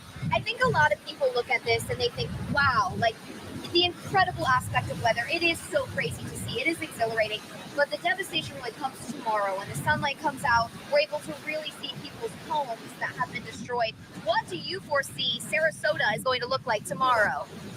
Well, it's not going to look pretty, that's all I got to say, but I'm hoping to go home and still have a home because we're right on the water, but hopefully the storm surge doesn't come up much more, but as we're standing here, it's getting at my feet. Yeah, definitely get out of the water, I can tell you. We are going to get back inside and back into a safe location as we have been for all the other bands of this, because as you can see, the wind is picking up, the storm surge is coming up. We're going to get back inside so that we can stay safe while keeping you informed. Live in Sarasota, Nicole Rogers, 8 on your side. Thank you, Stace. Yeah. Comment section wants to know what's in that guy's cup. You know, it's just so casual of an interview in the middle of a hurricane, in the eye of a major hurricane making landfall. Justin, I'm sorry, you're going to say something. Yeah, I was just going to reiterate the backside of the storm, as we just saw from her shot, is beginning to move back into Sarasota and Bradenton. So you had a respite. It is now over. Everyone must get back in their storm shelter. We can see it with our Max Defender 8 radar. The backside of the storm, it doesn't look as impressive right on radar due to the echoes that we see, but there is a lot of wind energy, and I have the radial velocity to show you, would show extreme amounts of wind that is still yet to come back into Manatee, Sarasota County. So Bradenton, Sarasota, Siesta Key, Longboat, Anna Maria Island, Brace, inland towards Lakewood Ranch, and Venice. Don't want to forget our viewers down there on the island. Again, this is going to be a rough night of weather still to come for that area. All right. Justin Mosley here with you, folks. JB here with you as well. All right. So here's the plan. We have to do another interactive hit on broadcast and come in just a few minutes. Coming up in just a few minutes, we're asking our audience right now to send in their hashtag HeyJB, hashtag HeyJustin comments. We will spotlight a whole string of them for an extended period of time. Your questions answered. Facebook Live, YouTube Live. If you use one of those hashtags, we'll be able to feature it coming up, not just here on the live stream, but also as well on WFLA News Channel 8 on your NBC station in Tampa Bay. So type them in now. I'll be looking for them. I keep hearing the loudest noises. Did you hear that? Yeah, here in our building, which is unnerving because we do know that here in Tampa, we're dealing with some of the worst of this hurricane, and every noise we hear in the building, it is concerning because the eye wall came down on our building or something. Because look, all right, so this is from our tower camera. We're in the thick of it right now, folks, and so doing our very best here to monitor progress. And I want to make clear, I mean, look, there's a chance we lose power. Let's just be open and honest with our audience. And so if we lose power, hopefully the backup, systems check in, start working. And the generator, we have battery backups. We have multiple backup systems. Helene was an interesting trial run, a practice run, because everything in the entire building lost power except the stream center. Don't know how that happened. We're still trying to figure out exactly how that happened. It's a good thing. Yeah, but we were able to stay on, of course, during Helene. We're going to try to stay on. Okay, here's an emergency alert that just dropped. National Weather Service flash flood emergency is in effect for this area until 2:30. Extremely dangerous, life-threatening situation.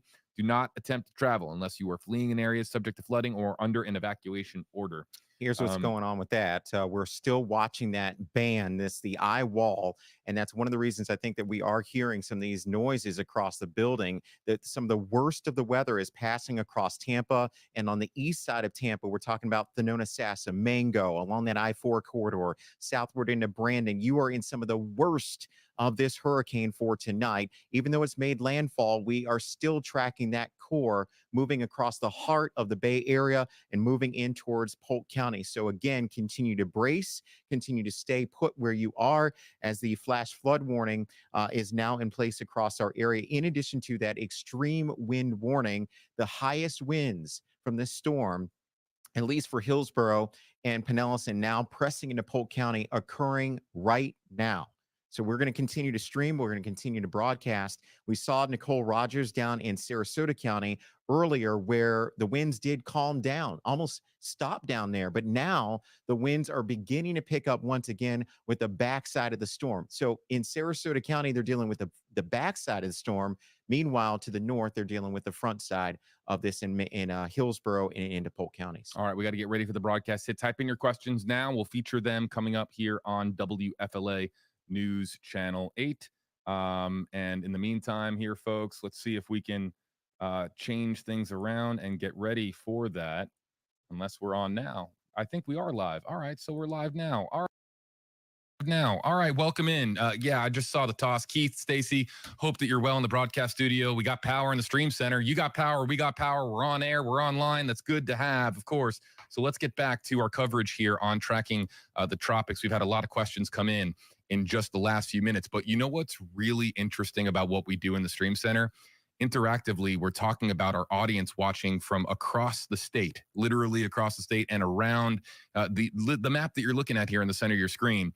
We were just talking a few moments ago, Justin and I, about how Sarasota is in the eye, or was in the eye as of what, maybe 10, 15 minutes ago. Right. And then we got in this video on Report It. We know that you've been showcasing videos on air from Report It, but this is from Sean, just south of SRQ, giving us a timestamp, and he went outside briefly just to show us the calm of inside the eye as we were talking about it on stream, Justin. That's correct. It can be deceiving, though, because this is a temporary process. The eye is the calm of the storm. The storm has made landfall in Siesta Key. Wind gust at Sarasota, 93 miles per hour, and the backside of the storm is beginning to move on shore. We saw our own Nicole Rogers, her report there moments ago, showing that the waters are increasing there. The winds are beginning to pick up as well, and that will be the issue for Sarasota and Manatee counties, as you can see with our Max Defender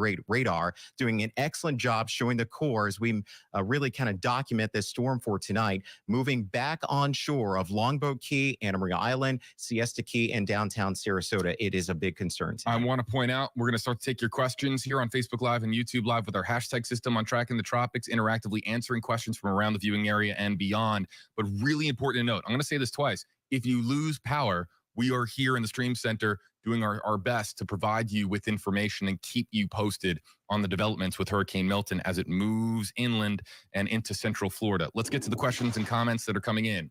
From Carla, hey JB, I'm in Clearwater, still have power. The wind is strong, but not too horrid. Will it get worse than it is right now in Clearwater, Justin? As we look at the radar in Pinellas County, we can see that northern eye wall is definitely affecting Pinellas right now. I would say the eastern portions of Pinellas County and St. Pete dealing with some of the worst, but in Clearwater, yeah, things are gusty. We have probably tropical storm force winds there. I think you're probably at the peak of the winds right now because the storm itself is beginning to move further to the east with that east-northeast heading at 15 miles per hour as the last report from that we got from the National Hurricane Center. So slowly is the key word, but things will begin to improve in portions of Clearwater later tonight. Jennifer's next up. Hey, JB, how much do you think Anna Maria Island is going to be impacted by the hurricane? And we've been talking a little bit about Anna Maria Island, and that's one of those communities, Justin, I feel like, you know, in the overnight hours, if they're without power, and you're looking outside, it's probably quite dark out there right now, and you really won't know the extent of the damage until the morning, but it could be significant, and that was a community that did feel impacts from Helene. Big time, and hopefully no one is on Anna Maria Island for tonight. It's a very skinny island in Manatee County, and the surge is the big concern for our area, beaches, islands, and keys. And Anna Maria Island took the brunt of the storm. We had 10 feet of storm surge in Sarasota tonight. We know it could be even worse on Anna Maria Island. And the conditions are once again going downhill with the backside of this hurricane moving ashore in Manatee County right now. Again, this is affecting a good portion of the Tampa Bay area. Everybody should continue to brace. All right, Fisherman's Wife on YouTube Live. Hey, JB, will the eye travel completely across Florida. I think really what the question is trying to get at here, what Fisherman's Wife is trying to get at, is how intact the eye wall will be as it moves inland and across the state itself. It is unraveling because it has made landfall. It's not drawing upon the warm water source. But with that said, you can see how symmetrical things still are, and how the heavy rain is really setting up in our the northern parts of the eye wall. So that's going to continue to travel across central Florida, places like Orlando, Lakeland, out in Polk County. We're watching you very closely, as well as Winter Haven and Bartow, because your weather will go downhill with those strong potential of hurricane force conditions moving through there. So the eye will become a little bit more unraveled on the trip to the East Coast for tonight. You want to know where people are watching from? Tampa Bay, Florida, around the country, checking in on their properties, checking in on their family and loved ones. They're also watching from around the world. We have Rockv joining us and says, we're also watching from Norway. Stay safe, everyone. I think it has to be stated that Hurricane Milton, Tampa Bay, the state of Florida right now, this is an international story. People are tuning in and really sending prayers in the comment section from not just across the country, but from around the world. And I'm so happy to be here to do this service for sure, because that's exactly what it is. We need to disseminate this information to people that are hungry to know what is going on in the state of Florida at their homes, for their neighbors, their friends. And again, we are using all of our technology here at WFLA to keep everybody informed and ahead of what is coming from this storm. Looking at the real-time wobble tracker. That's one of the pieces of technology that we use, that we innovated here at WFLA with Chief Meteorologist Jeff Bear-Ardelli. We've been breaking this down over the course of several days. The wobble tracker is still up, streaming right now on WFLA.com. And if you want to know when a certain section of the storm is hitting your neighborhood, go to WFLA.com/wobble tracker. It's there, and ads deactivated, as I understand it. So it's free for all. Hi, trader, #HeyJB. I evacuated Largo to Perry. You know what's interesting about Perry is that was an area that was really hit hard by Helene. Hi, trader, saying, what's the word on Largo, particularly mobile homes there, Justin? Well, it's never a great place to be in a mobile home or a manufactured home during a hurricane event like this. We can tell you in Largo, tropical storm force winds are in place there in Pinellas County, but the surge that we were so fearful of in Tampa Bay and points to the north along the coastline of Pinellas and into the Nature Coast, just not materializing like once thought. We could have surge 10 to 15 feet because the center, the eye of the storm, did make landfall farther to the south across Sarasota County. We know the landfall point there in Siesta Key around 8:30. So the circulation about this storm keeps most of that surge offshore from the Largo area. All right, so Abdullah here. Actually, no, let's go first to Crafty. Crafty Deb, how much longer for Brandon? 8 miles from the port of Tampa, no power there in that location. Yeah, they're in that northern eye wall. And again, as we look at the Max Defender 8 radar, again, what we're following is that northern eye wall where the high or extreme wind warning remains in place, in addition to the flood warning. So some of the worst of the storm, as I keep hammering away, is occurring in Hillsborough, Pinellas, and into Polk County. The forward motion is going to push this further to the east throughout Polk County. But again, the eastern portions of Hillsborough being battered right now. All right. Next up is Abdullah, as I noted. Justin saying thank you. Of course, we're getting a lot of thanks in our comment section. Wind damage worse in the front, or I guess the tail. I haven't really heard that term. The tail of the hurricane. Where is the wind damage? If we look here at Max Defender 8 radar, where would you describe it's the worst? Well, the worst of the storm is occurring in that red area that you see. That's the eye wall. So we always look for the strongest winds in the eye wall. And then you have the eye itself where the winds are calm, like we saw from Nicole Rogers earlier this evening in Sarasota County. The radar really bears this out. Our technology here at WFLA with our S-band Doppler radar really able to penetrate the extreme amount of rain and show you the core of this storm that is impacting portions of Hillsborough and now into Polk County right along that I-4 corridor. JB, it's going to be a long night. It is going to be a long night, but we're here in the Stream Center. One more time, if you lose power, we are here for you. Make sure your phone is charged, and make sure, of course, that you're able to keep your phone charged for as long as possible. If you're able to connect to sell data. You can find us on WFLA.com, the WFLA Facebook or YouTube page, and the WFLA app. We'll send it back to you in the studio, and we will be continuing to answer questions here on Facebook and YouTube Live. All right, JB, Justin, you guys doing a great job. Thank you for sharing that. We're going to turn it over now to our chief meteorologist, Jeff Baradelli, powering through, if you will. I mean, I know, Jeff, this is difficult. We were 2 weeks of hurricanes just back to back to back, and then all of the streaming and on TV. You and Rebecca doing a great job. You know, I'll apologize for your voice in advance because you keep doing it. Thank you. But you have some important information to share with us. I really do. We just had 5 inches of rain, more than 5 inches of rain in an hour in St. Petersburg. That's a once in 1,000 year event. In fact, in St. Pete, we've already picked up 16 inches of rain officially. It is just coming down as heavy as it's ever come down. It is a record for St. Pete, over 5 inches in 1 hour. All right, I want to zoom in right now and show you the northern end of this eye wall right here. Look at how heavy the rain is. Now, the heaviest stuff is sliding out of St. Pete. It's still really coming down, but heavy rain coming down right now in Tampa. It's sideways rain, obviously Brandon, Riverview, all the way down to Ruskin, over to Lakeland, and also Polk City. Look at how much rain we've seen so far. And I think actually that the radar is underestimating the rain because we measured 16 inches in St. Petersburg. And right now, the radar estimate's only picking up about 12, 13. So it looks as though even heavier rain is falling than we are showing on this map. These are rainfall estimates from the radar, but they don't always capture exactly what has fallen. In some places, it's been about 1.5 feet, believe it or not. Look at Clearwater. Clearwater here, about 10 inches of rain there, about 10 inches in McDill, and close to 10 inches in places like Dade City as well. So this has worked out. We thought the heaviest rain will be on the northern edge of this storm, and it certainly is. All right, I want to show you a couple other things. Now, because of all the heavy rain, river flooding is beginning, and it's going to be going up very quickly. Look at the forecast for the Alafaya River at Riverview. It's forecast to actually crest above record stage. Record stage is 9.4 feet, and over the next day or so, it's forecast to crest at 11 feet. So folks, if you're along the river and let's say you try to go home tomorrow morning, well, the river is going to be rising. Actually, it's going to get worse before it gets better, just so you know. Now, this is the Manatee River at Rye, and you can see that level right there is way above flood stage right now and headed towards major flood territory right there. It's gone up about 10 feet or so. So the water's really running off into our rivers. Now, this is not from rain. This one is from surge. And this is in downtown Sarasota in one of the creeks there, the Walker Creek, which is right there near downtown Sarasota, 10 feet of water. So that surge has come straight in.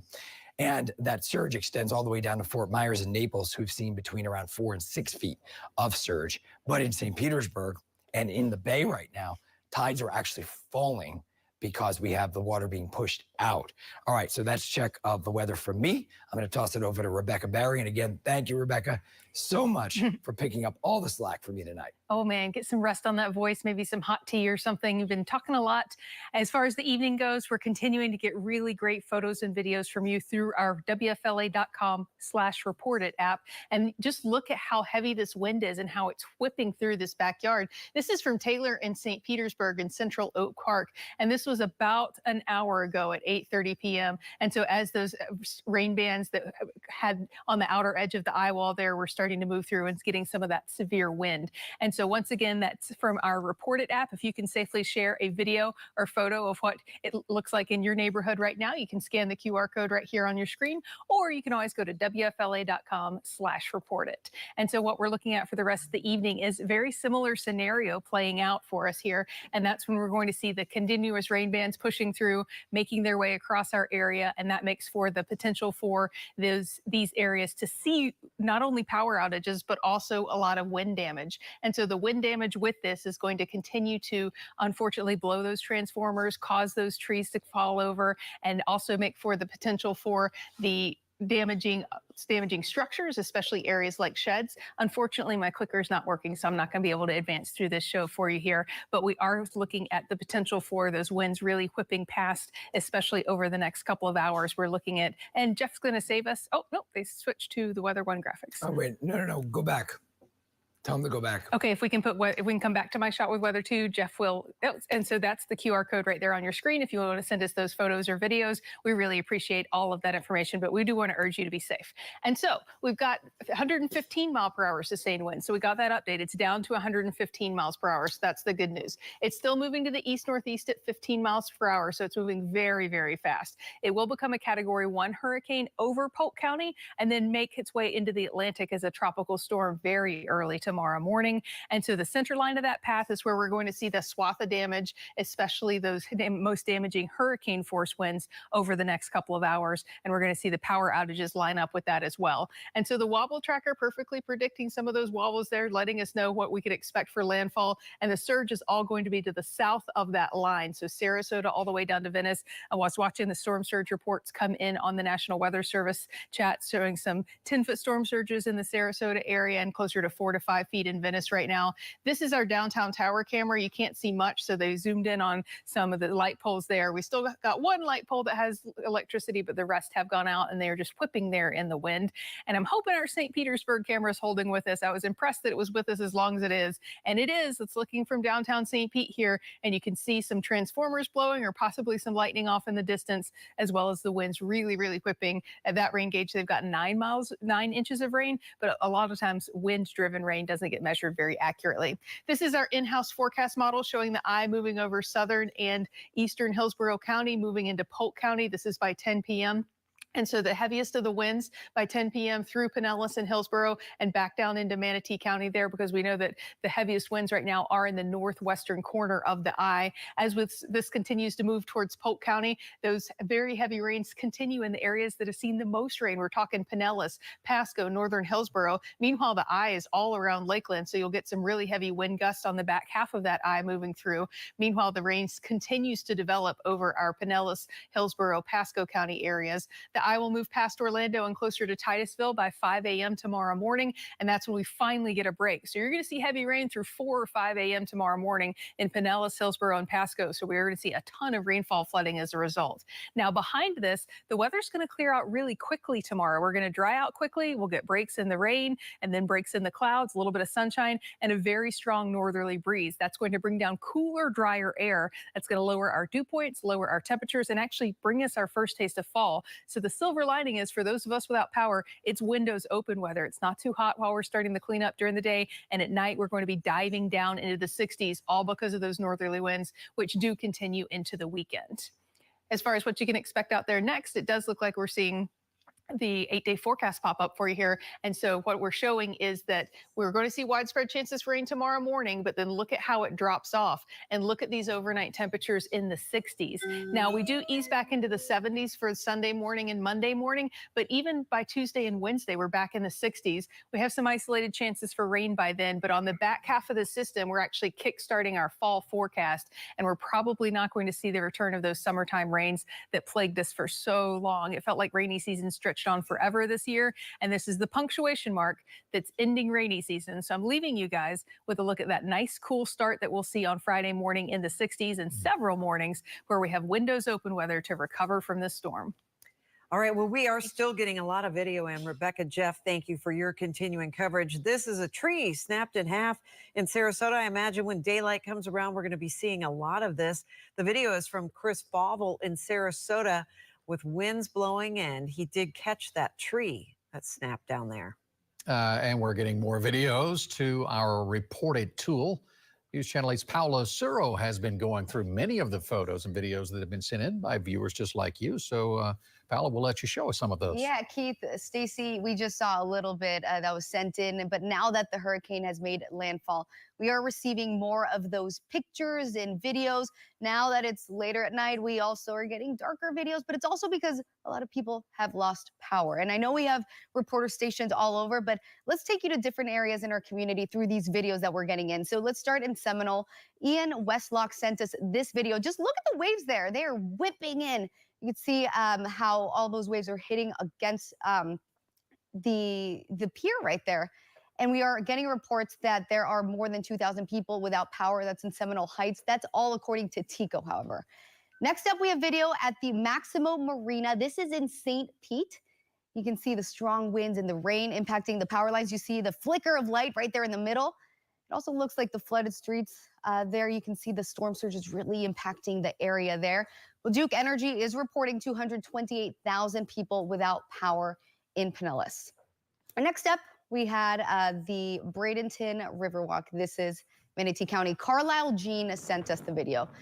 As we were mentioning, you can see the waves slamming into the boardwalk. Now, Peace River Electric Cooperative is reporting 33,500 consumers without power there. That was about 15 minutes or so ago. So we'll bring you more updates on the power outages in all of these areas. But of course, if you are in a safe location and you can send us your pictures and videos to our reported platform, please do. We'll try to feature them on here. It's available on WFLA.com/reported. Guys. All right, thank you, Paula. We have some more video we can show you right now. Eli Trumbaugh of Wesley Chapel sent us in some winds whipping through his back patio area.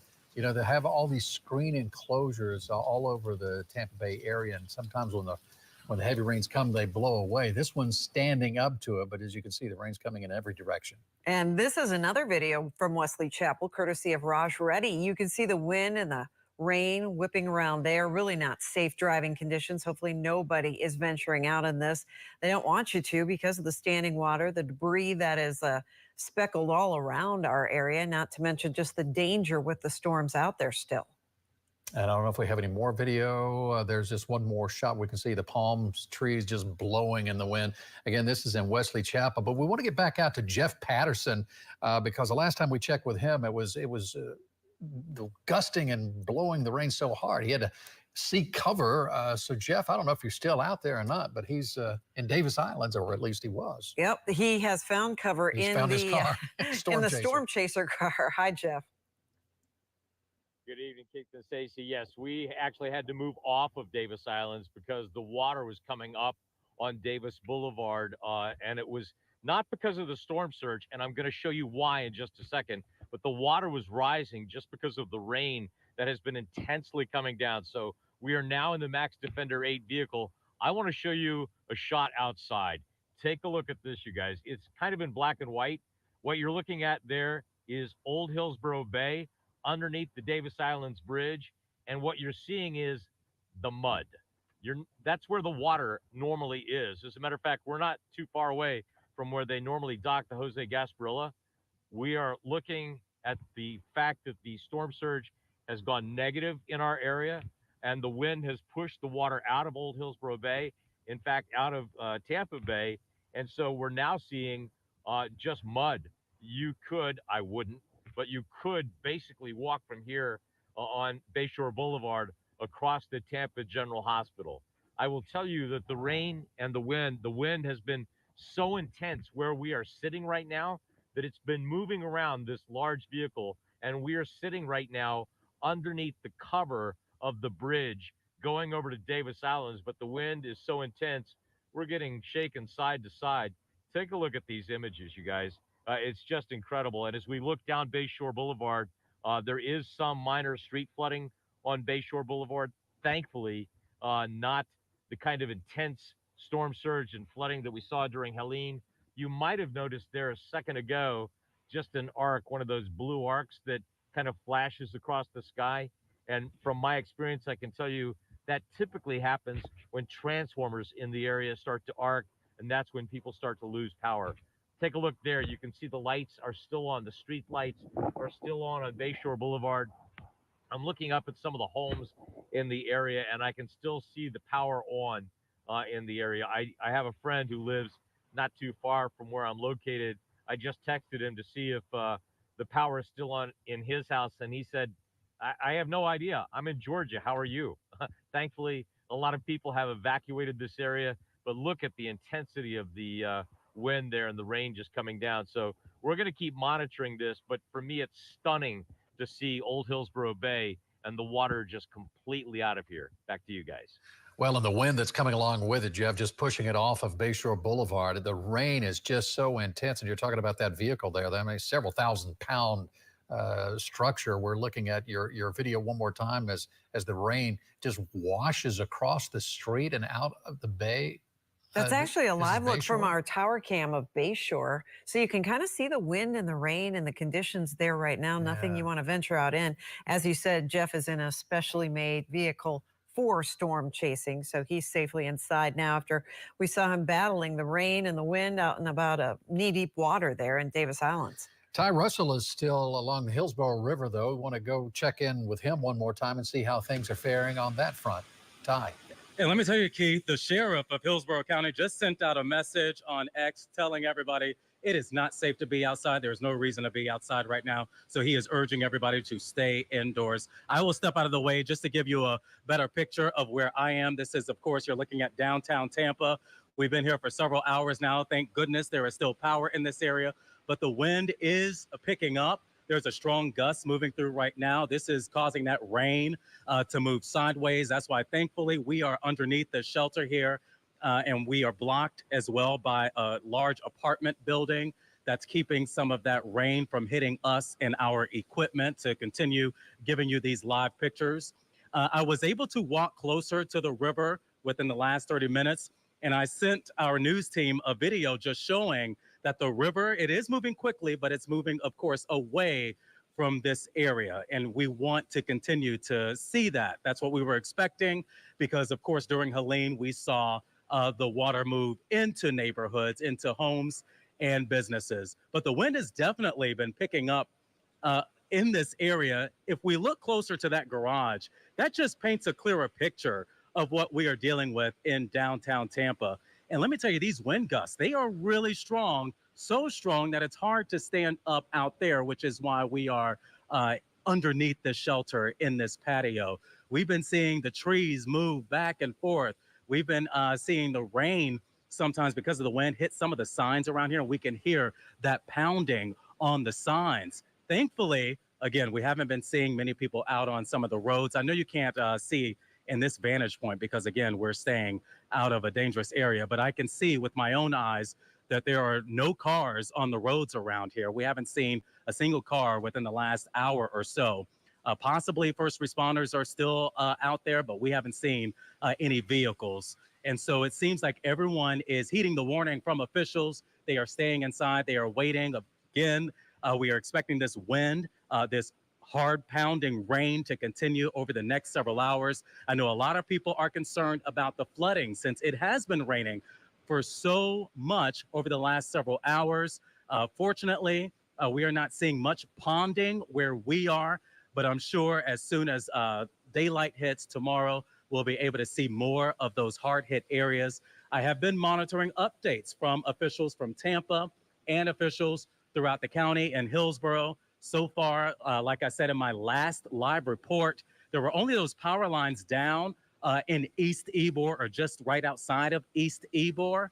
So far, I'm still waiting on updates to see what officials are seeing. Again, it's really hard to see because it's dark and people don't want to be out surveying the area at this late hour because you don't know what may happen. A traffic light could fall. Anything is possible when these strong winds pick up.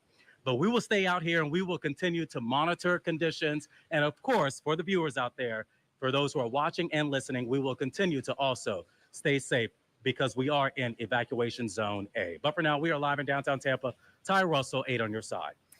Thank you, Ty. It's been about an hour and a half since the hurricane actually made landfall in Siesta Key, right about at 8:30 as a Category 3. I jumped the gun on that a little bit because we could see it on our making its way. Yeah. Got to wait for the hurricane Exactly, center. for the official word. But I mean, really, you had the trifecta. You got the storm surge, the wind, the flash flooding. And we're getting everything that all of the forecasters told us that we would get. And right now we're dealing with the back half of this storm, which is bringing with it tremendous amounts of rain and certainly some strong winds.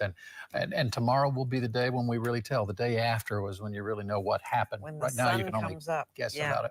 All right, we're getting a lot of questions in from our viewers, so fielding those in our stream center, JB Buno and Justin Mosley. Let's go check in with them. Yeah, you know, it's been fascinating to be up here with Justin, our chief meteorologist at our sister station, WSNN, coming up here to assist on our coverage as we simulcast to WSNN down in Sarasota. But our hearts and prayers are with the entire greater Sarasota area because, of course, of the impacts. And we have a lot of people that have been joining us from Sarasota, Justin. We also have a ton of questions coming in right now, and it makes sense about Polk County. ETL says, #HeyJB, how's Polk County? Mostly talking about Lakeland.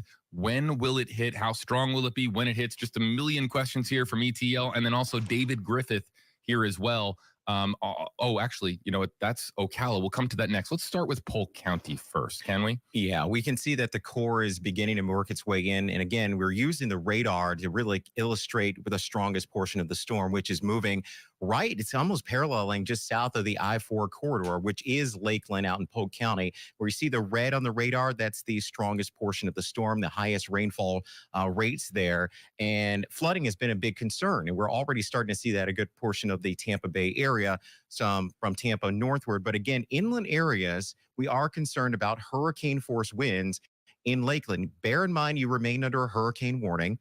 The eye of the storm is just south of you. So the eye wall, which is the northern portion of the storm, and the strongest portion at this point in time, continues to batter portions of Polk County, and it will continue to press inland, JB. All right, back up with the question from Ocala, Marion County. We've had a few people asking about this area as well. Yeah, so Marion County, north and west of Orlando, not on this particular radar scope that we're looking at right now, but the bands of rain continue there. Tropical storm force winds, a very real possibility. I think Marion County, which is around the Ocala area, Denellen, will be spared of the hurricane force sustained winds, maybe gusts to hurricane force inside of some of these bands, but yeah, we're all kind of caught in this storm together as it is working its way inland. It is weakening. You can see on the radar here, it's a little bit more ragged. We don't have that as a symmetrical look on the radar scope here. But again, the focus basically from Tampa Bay northward, the heavy amounts of rain and the model data just nailed this. It was front loaded and on the backside, drier air intrusion. So we're seeing a little bit more of a ragged appearance on the radar right now as the storm continues to work its way inland. We were talking about how scary it can be when you're looking outside your window and you can hear Milton more than you can see Milton because, of course, of power outages, and you can't really see very far with no street lights or any of your neighbors' lights across the street. We know that that can be scary. You know, it's also scary, are communication breakdowns when people can't get in touch with family in the Tampa Bay area. The Ryder family is joining us on social media. They have hashtags for us both. Please tell me how 5th Avenue North in St. Petersburg is. My brother wasn't able to evacuate and lost contact about 30 to 4 minutes ago. We know that these minutes can be absolutely excruciating. Yeah, absolutely. And we know that the eye wall did batter portions of Pinellas County there in St. Pete. I can tell you that the storm is moving to the east-northeast at 15 miles per hour. The heading is pushing it inland. So the conditions across portions of Pinellas County will begin to improve, but very, very slowly. Again, the heavy amounts of rain will be a concern because it's been sitting and raining over that area for quite a bit of time. We're thinking still on the order of another 10 inches of rain possible at this point in time, maybe as low as 8 inches now, still to come across portions of Pinellas and Hillsborough County. We talked about this a little bit in our last hit on WFLA. Jennifer wants to know how much you think Anna Maria Island is going to be impacted by the hurricane. Let's just touch on this one more time.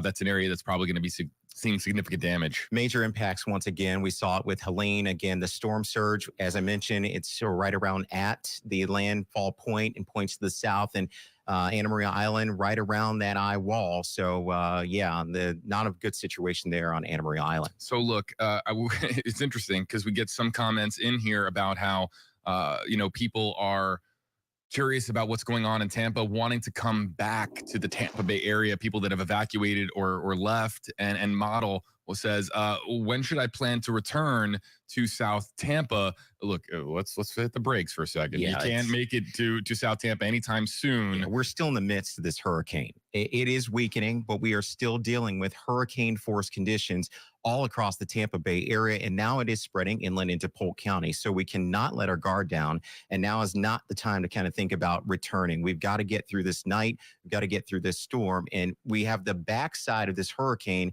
still yet to get through. Now, Sarasota and Manatee counties already dealing with the backside of the storm. Looking at the reports, 102 mile an hour wind gusts at SRQ from the northwest. That is the backside of the hurricane. The strongest report before that was an east wind at 93 miles an hour. So again, stronger winds are being felt on the backside of the storm, at least at the reporting site there at Sarasota Bradenton International Airport.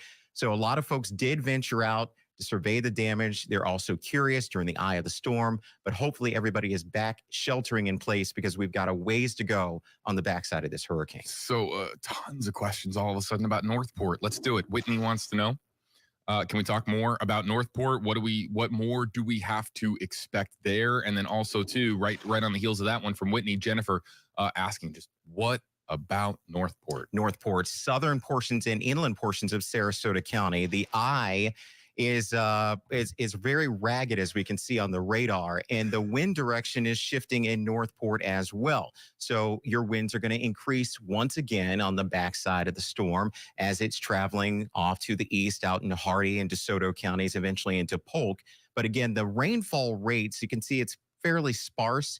From a radar return aspect, we don't see that shield of rain on the backside. That's simply due to the land interaction and drier air that's been entrained in the circulation. So not expecting the rainfall amounts that we saw from Tampa Bay northward, but certainly very strong hurricane force winds continuing around Northport. We mentioned certain towns and your heart falls into your stomach because you're thinking about, my goodness, based on what we're seeing on these weather graphics, you can only imagine what is going to be left when the sun comes up. And one of those places is Longboat Key. And we're sending prayers for Longboat Key because that is in a really problematic spot.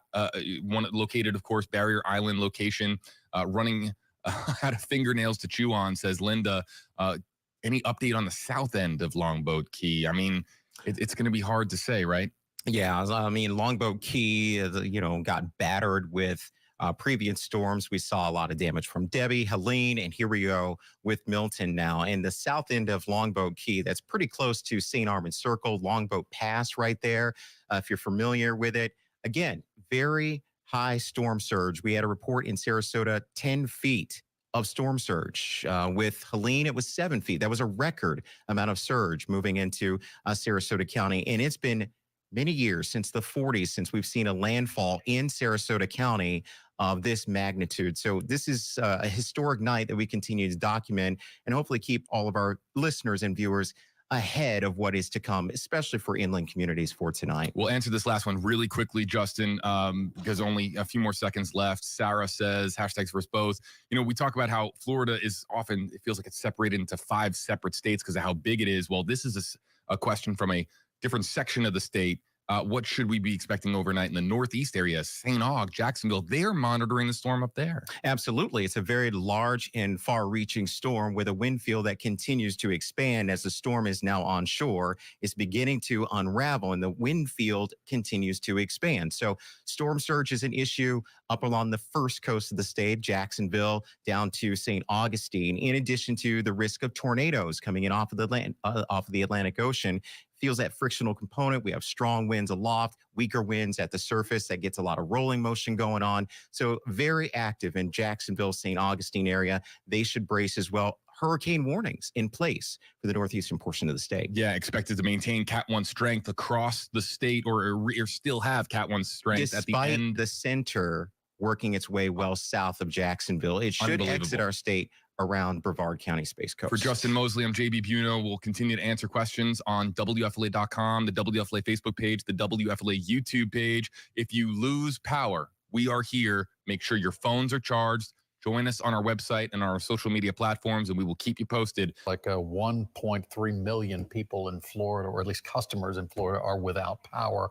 That number expected to rise. Also, I found it interesting that after President Biden's news conference, he called the mayor of Sarasota just to reassure them that the federal government will be there to bring supplies. And, there's a lot of people waiting for the storm to pass, but right now it's bringing major wind and rain, storm surge across the entire state. It sure is. And that storm made landfall, of course, at 8:30 tonight, right at the area of Siesta Key, very near the SRQ Airport, Sarasota Bradenton International Airport. Our team coverage continues now. We want to check in with our chief meteorologist, Jeff Berardelli. Actually, we're going to go to Rebecca Berry. We know Jeff is efforting getting his voice going again. We sent him upstairs for some hot tea and honey in hopes that that voice can get back to its normal levels, because unfortunately we've been talking so much on air lately about hurricanes. His voice has left us for the evening, but he'll be back in a little bit. As far as what we're seeing on Max Defender 8 right now, the heavy blinding downpours from Pinellas County up into Hillsborough County, up into Pasco County, and now starting to edge into Polk County as well. We're seeing reports of a lot of rainfall flooding, like Jeff Patterson and Davis Islands. That's not storm surge. That's just we're getting so much rainfall right now, we can't handle it in terms of the drainage at that rate. When we talk about rainfall flooding, we look at two factors. One, if a ton of rain falls, so the amount of rain, but also the time, the duration that you get that amount of rain in, because we all have drainage systems, but a lot of times the rain is falling faster than those drainage systems can keep up with, and that's when you get the rainfall flooding as well. Unfortunately for Pinellas, Pasco, and Hillsborough right now, and even into Polk County, we're getting both. Not only a ton of rain, but also a ton of rain in a very short amount of time. Jeff pointed out that we had that record rainfall of over 5 inches in an hour in St. Pete. And so we're going to continue to break records in that aspect, unfortunately, in terms of rainfall, because this rain's not really going anywhere for a couple of hours. The eye making its way on shore at this point, and we're watching the back half of this eye right here, because that's where the strongest winds are. And so the power outages are kind of marching along with the first edge of the eye, the eastern edge of the eye. A second wave of power outages, if you still have power behind that, will march along behind that as well. Heavy rain stretching all the way down I-4 to Brandon, Polk City, all the way to Brandon into Tampa. The only good news is that we're seeing a little bit less red over Pinellas County. They had intense downpours over Pinellas County for hours, and we're just seeing more moderate to heavy rain instead of extreme heavy rain right there right now. The extreme heavy rain right now stretches from Riverview to Brandon up to Polk City. That's where we're seeing. But we still have pockets of that very heavy rain stretching from along 19 there all the way down to Clearwater. And All right, welcome back, folks, to the Stream Center. JB here with you, checking in on our audience because we've been juggling a whole lot here in the Stream Center. But doing okay out there? Give me a word. Let's do the one word exercise. I'd like to see one word on how everybody's doing out there, because I have an important note to pass along that will impact the next half hour or so. But first, I just really want to hear from everybody. Okay, Evan says good. Aria says scared.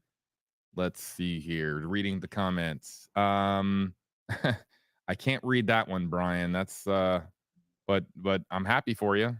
You know, if that's your current state. Trish says nervous. Mark says worried. Christopher says calm. Makeup by Rocky, one of our great moderators, says worried. Maria, good. Yeah. And if you are joining us, well, look, the people are consuming different things apparently, and that is your right as an American. That's all I'm going to say on that. Look, there are people that are watching from outside the viewing area, maybe inside the viewing area, that are, look, they've made all their preparations perhaps, and now at this point, it's just Pringles and beverages. Yeah. We're riding out the storm. That's what I said. So, yeah, we got to get through it, and hopefully everybody is just kind of hunkering down as the storm is passing across the area right now. I think some of the worst is right now for the immediate Tampa Bay area, judging by what we can see on radar and just looking at some of the wind reports around our area. Although I will say the strongest wind gust that we've seen down at SRQ of 102 did occur on the backside of the hurricane. So it'll be interesting to see what the wind reports are here across the Bay Area. There's a live shot over the Hillsborough River. Palms are blowing around, but the storm surge that we were so fearful of not materializing here. In fact, the surge, or the water, I should say, is going out of the Hillsborough River and out of Tampa Bay right now, simply due to the strong winds in the wind direction at this point in time. Okay, let's pass along a programming note. This is really important for our stream. So here's the deal. For a variety of different live streaming reasons, and it has to do with our efforts on social media, multiple platforms, we have to reset at the 12-hour mark. So we're coming up on the 12-hour mark. And so that gives us an opportunity eventually to reset and launch new streams. We are not used to coming up to the 12-hour mark. I think I don't know. People can comment at me if they remember. If you were with me during our Ocean Gate coverage, we got to 11 hours with Mark Martin. Shout out. And that was when the crew that went down to the Titanic in the submersible, we didn't hear from them. There was so much uncertainty with that story, and we were on live stream for 11 hours that day, but we didn't hit 12. This coverage is approaching 12 hours, and because of that, we are going to have to reset. So all platforms in approximately, I would say 10 minutes from now, all platforms will reset, all streams will end. And how this is going to work is we are going to relaunch on all of our socials: WFLA Facebook, WFLA YouTube, WFLA.com, WFLA app, trackingthetropics.tv. All of these platforms will reset. But yeah, we've been going at it for 12 hours. There will be a brief gap in our coverage. It will not be very long. But we'll give everybody ample opportunity to file back into the chat, continue to talk back and forth with your fellow commenters. But yeah, can you believe it? We've been on for 12 hours. We're going to be back with more for sure. Yeah. We're not leaving anyone. It's just a reset, as you mentioned. So important note there. So Kat saying, don't leave us. We're not leaving. We are taking a break. We don't need a break. Well, I mean, it would be probably good for us to I'm get good a to break. I mean, you're good to go. Yeah, absolutely. You're good at this. Justin Mosley, everybody. First time on Tracking the Tropics, by the way.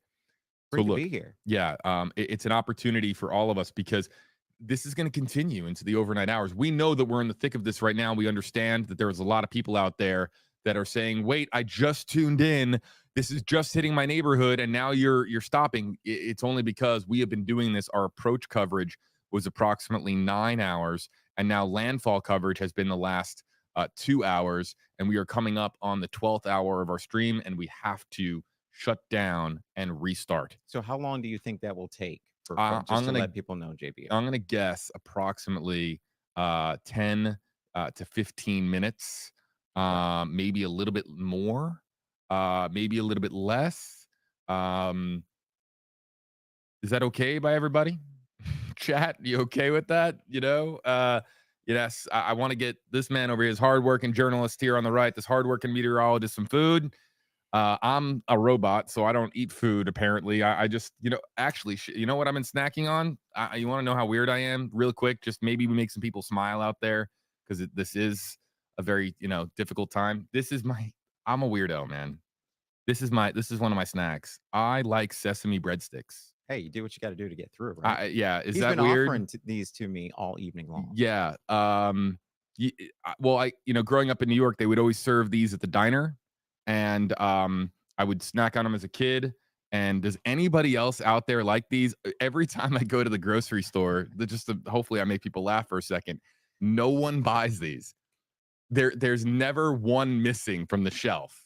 They're always full in stock. So I think that I am keeping this alive. I might be the only one who likes sesame breadsticks, but if you want to know what has been powering me through this coverage, every now and again, I'll take one of these out and I'll lower my audio so you can't hear me, and I snack on one of these.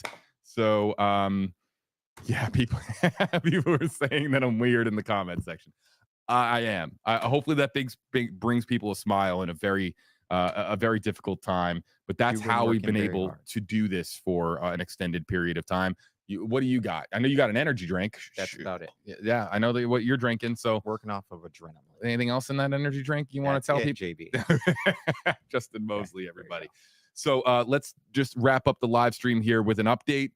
Justin, take us through it. What are we looking at this hour? And we are going to be resetting here in a few minutes, getting ready for the next live streaming session. I want to drive that point home. We are not leaving anyone. This is just a reset. We will be back with you. There's a look at our Max Defender 8 radar showing the core somewhat unraveling. It is now over land and has been over land since about 8:30 during the landfall point there at Siesta Key. The northern eye wall continued to batter portions of Hillsborough, now pressing into Polk County. This will continue to press to the east. So if you are in Osceola County, home to Kissimmee, St. Cloud, again, hurricane warning up for you, as well as Orange County there in Orlando. And eventually the storm will work its way over towards the East Coast. Now, here across the Bay Area, this surge is a big issue from Manatee and or really Sarasota County southbound. So the beaches of Longboat Key, Siesta Key, Casey Key, Minnesota, all the way down to Gasparilla Island and into Charlotte Harbor.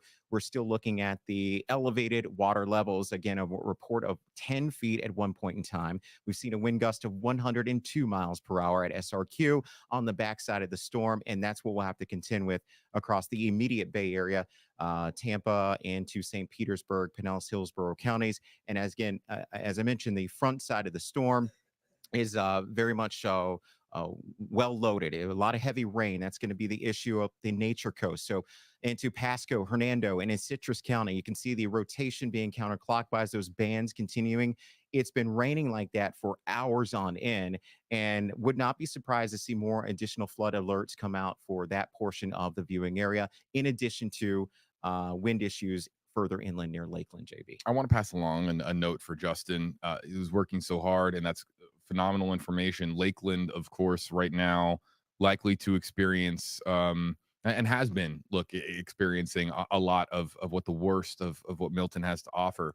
But I want to pass along a note to Justin. Justin, you're a professional. I ditched the shirt and tie. You are more than welcome to do so when we reset, by the way, because we'll have some time to eat and drink and do whatever we want to do.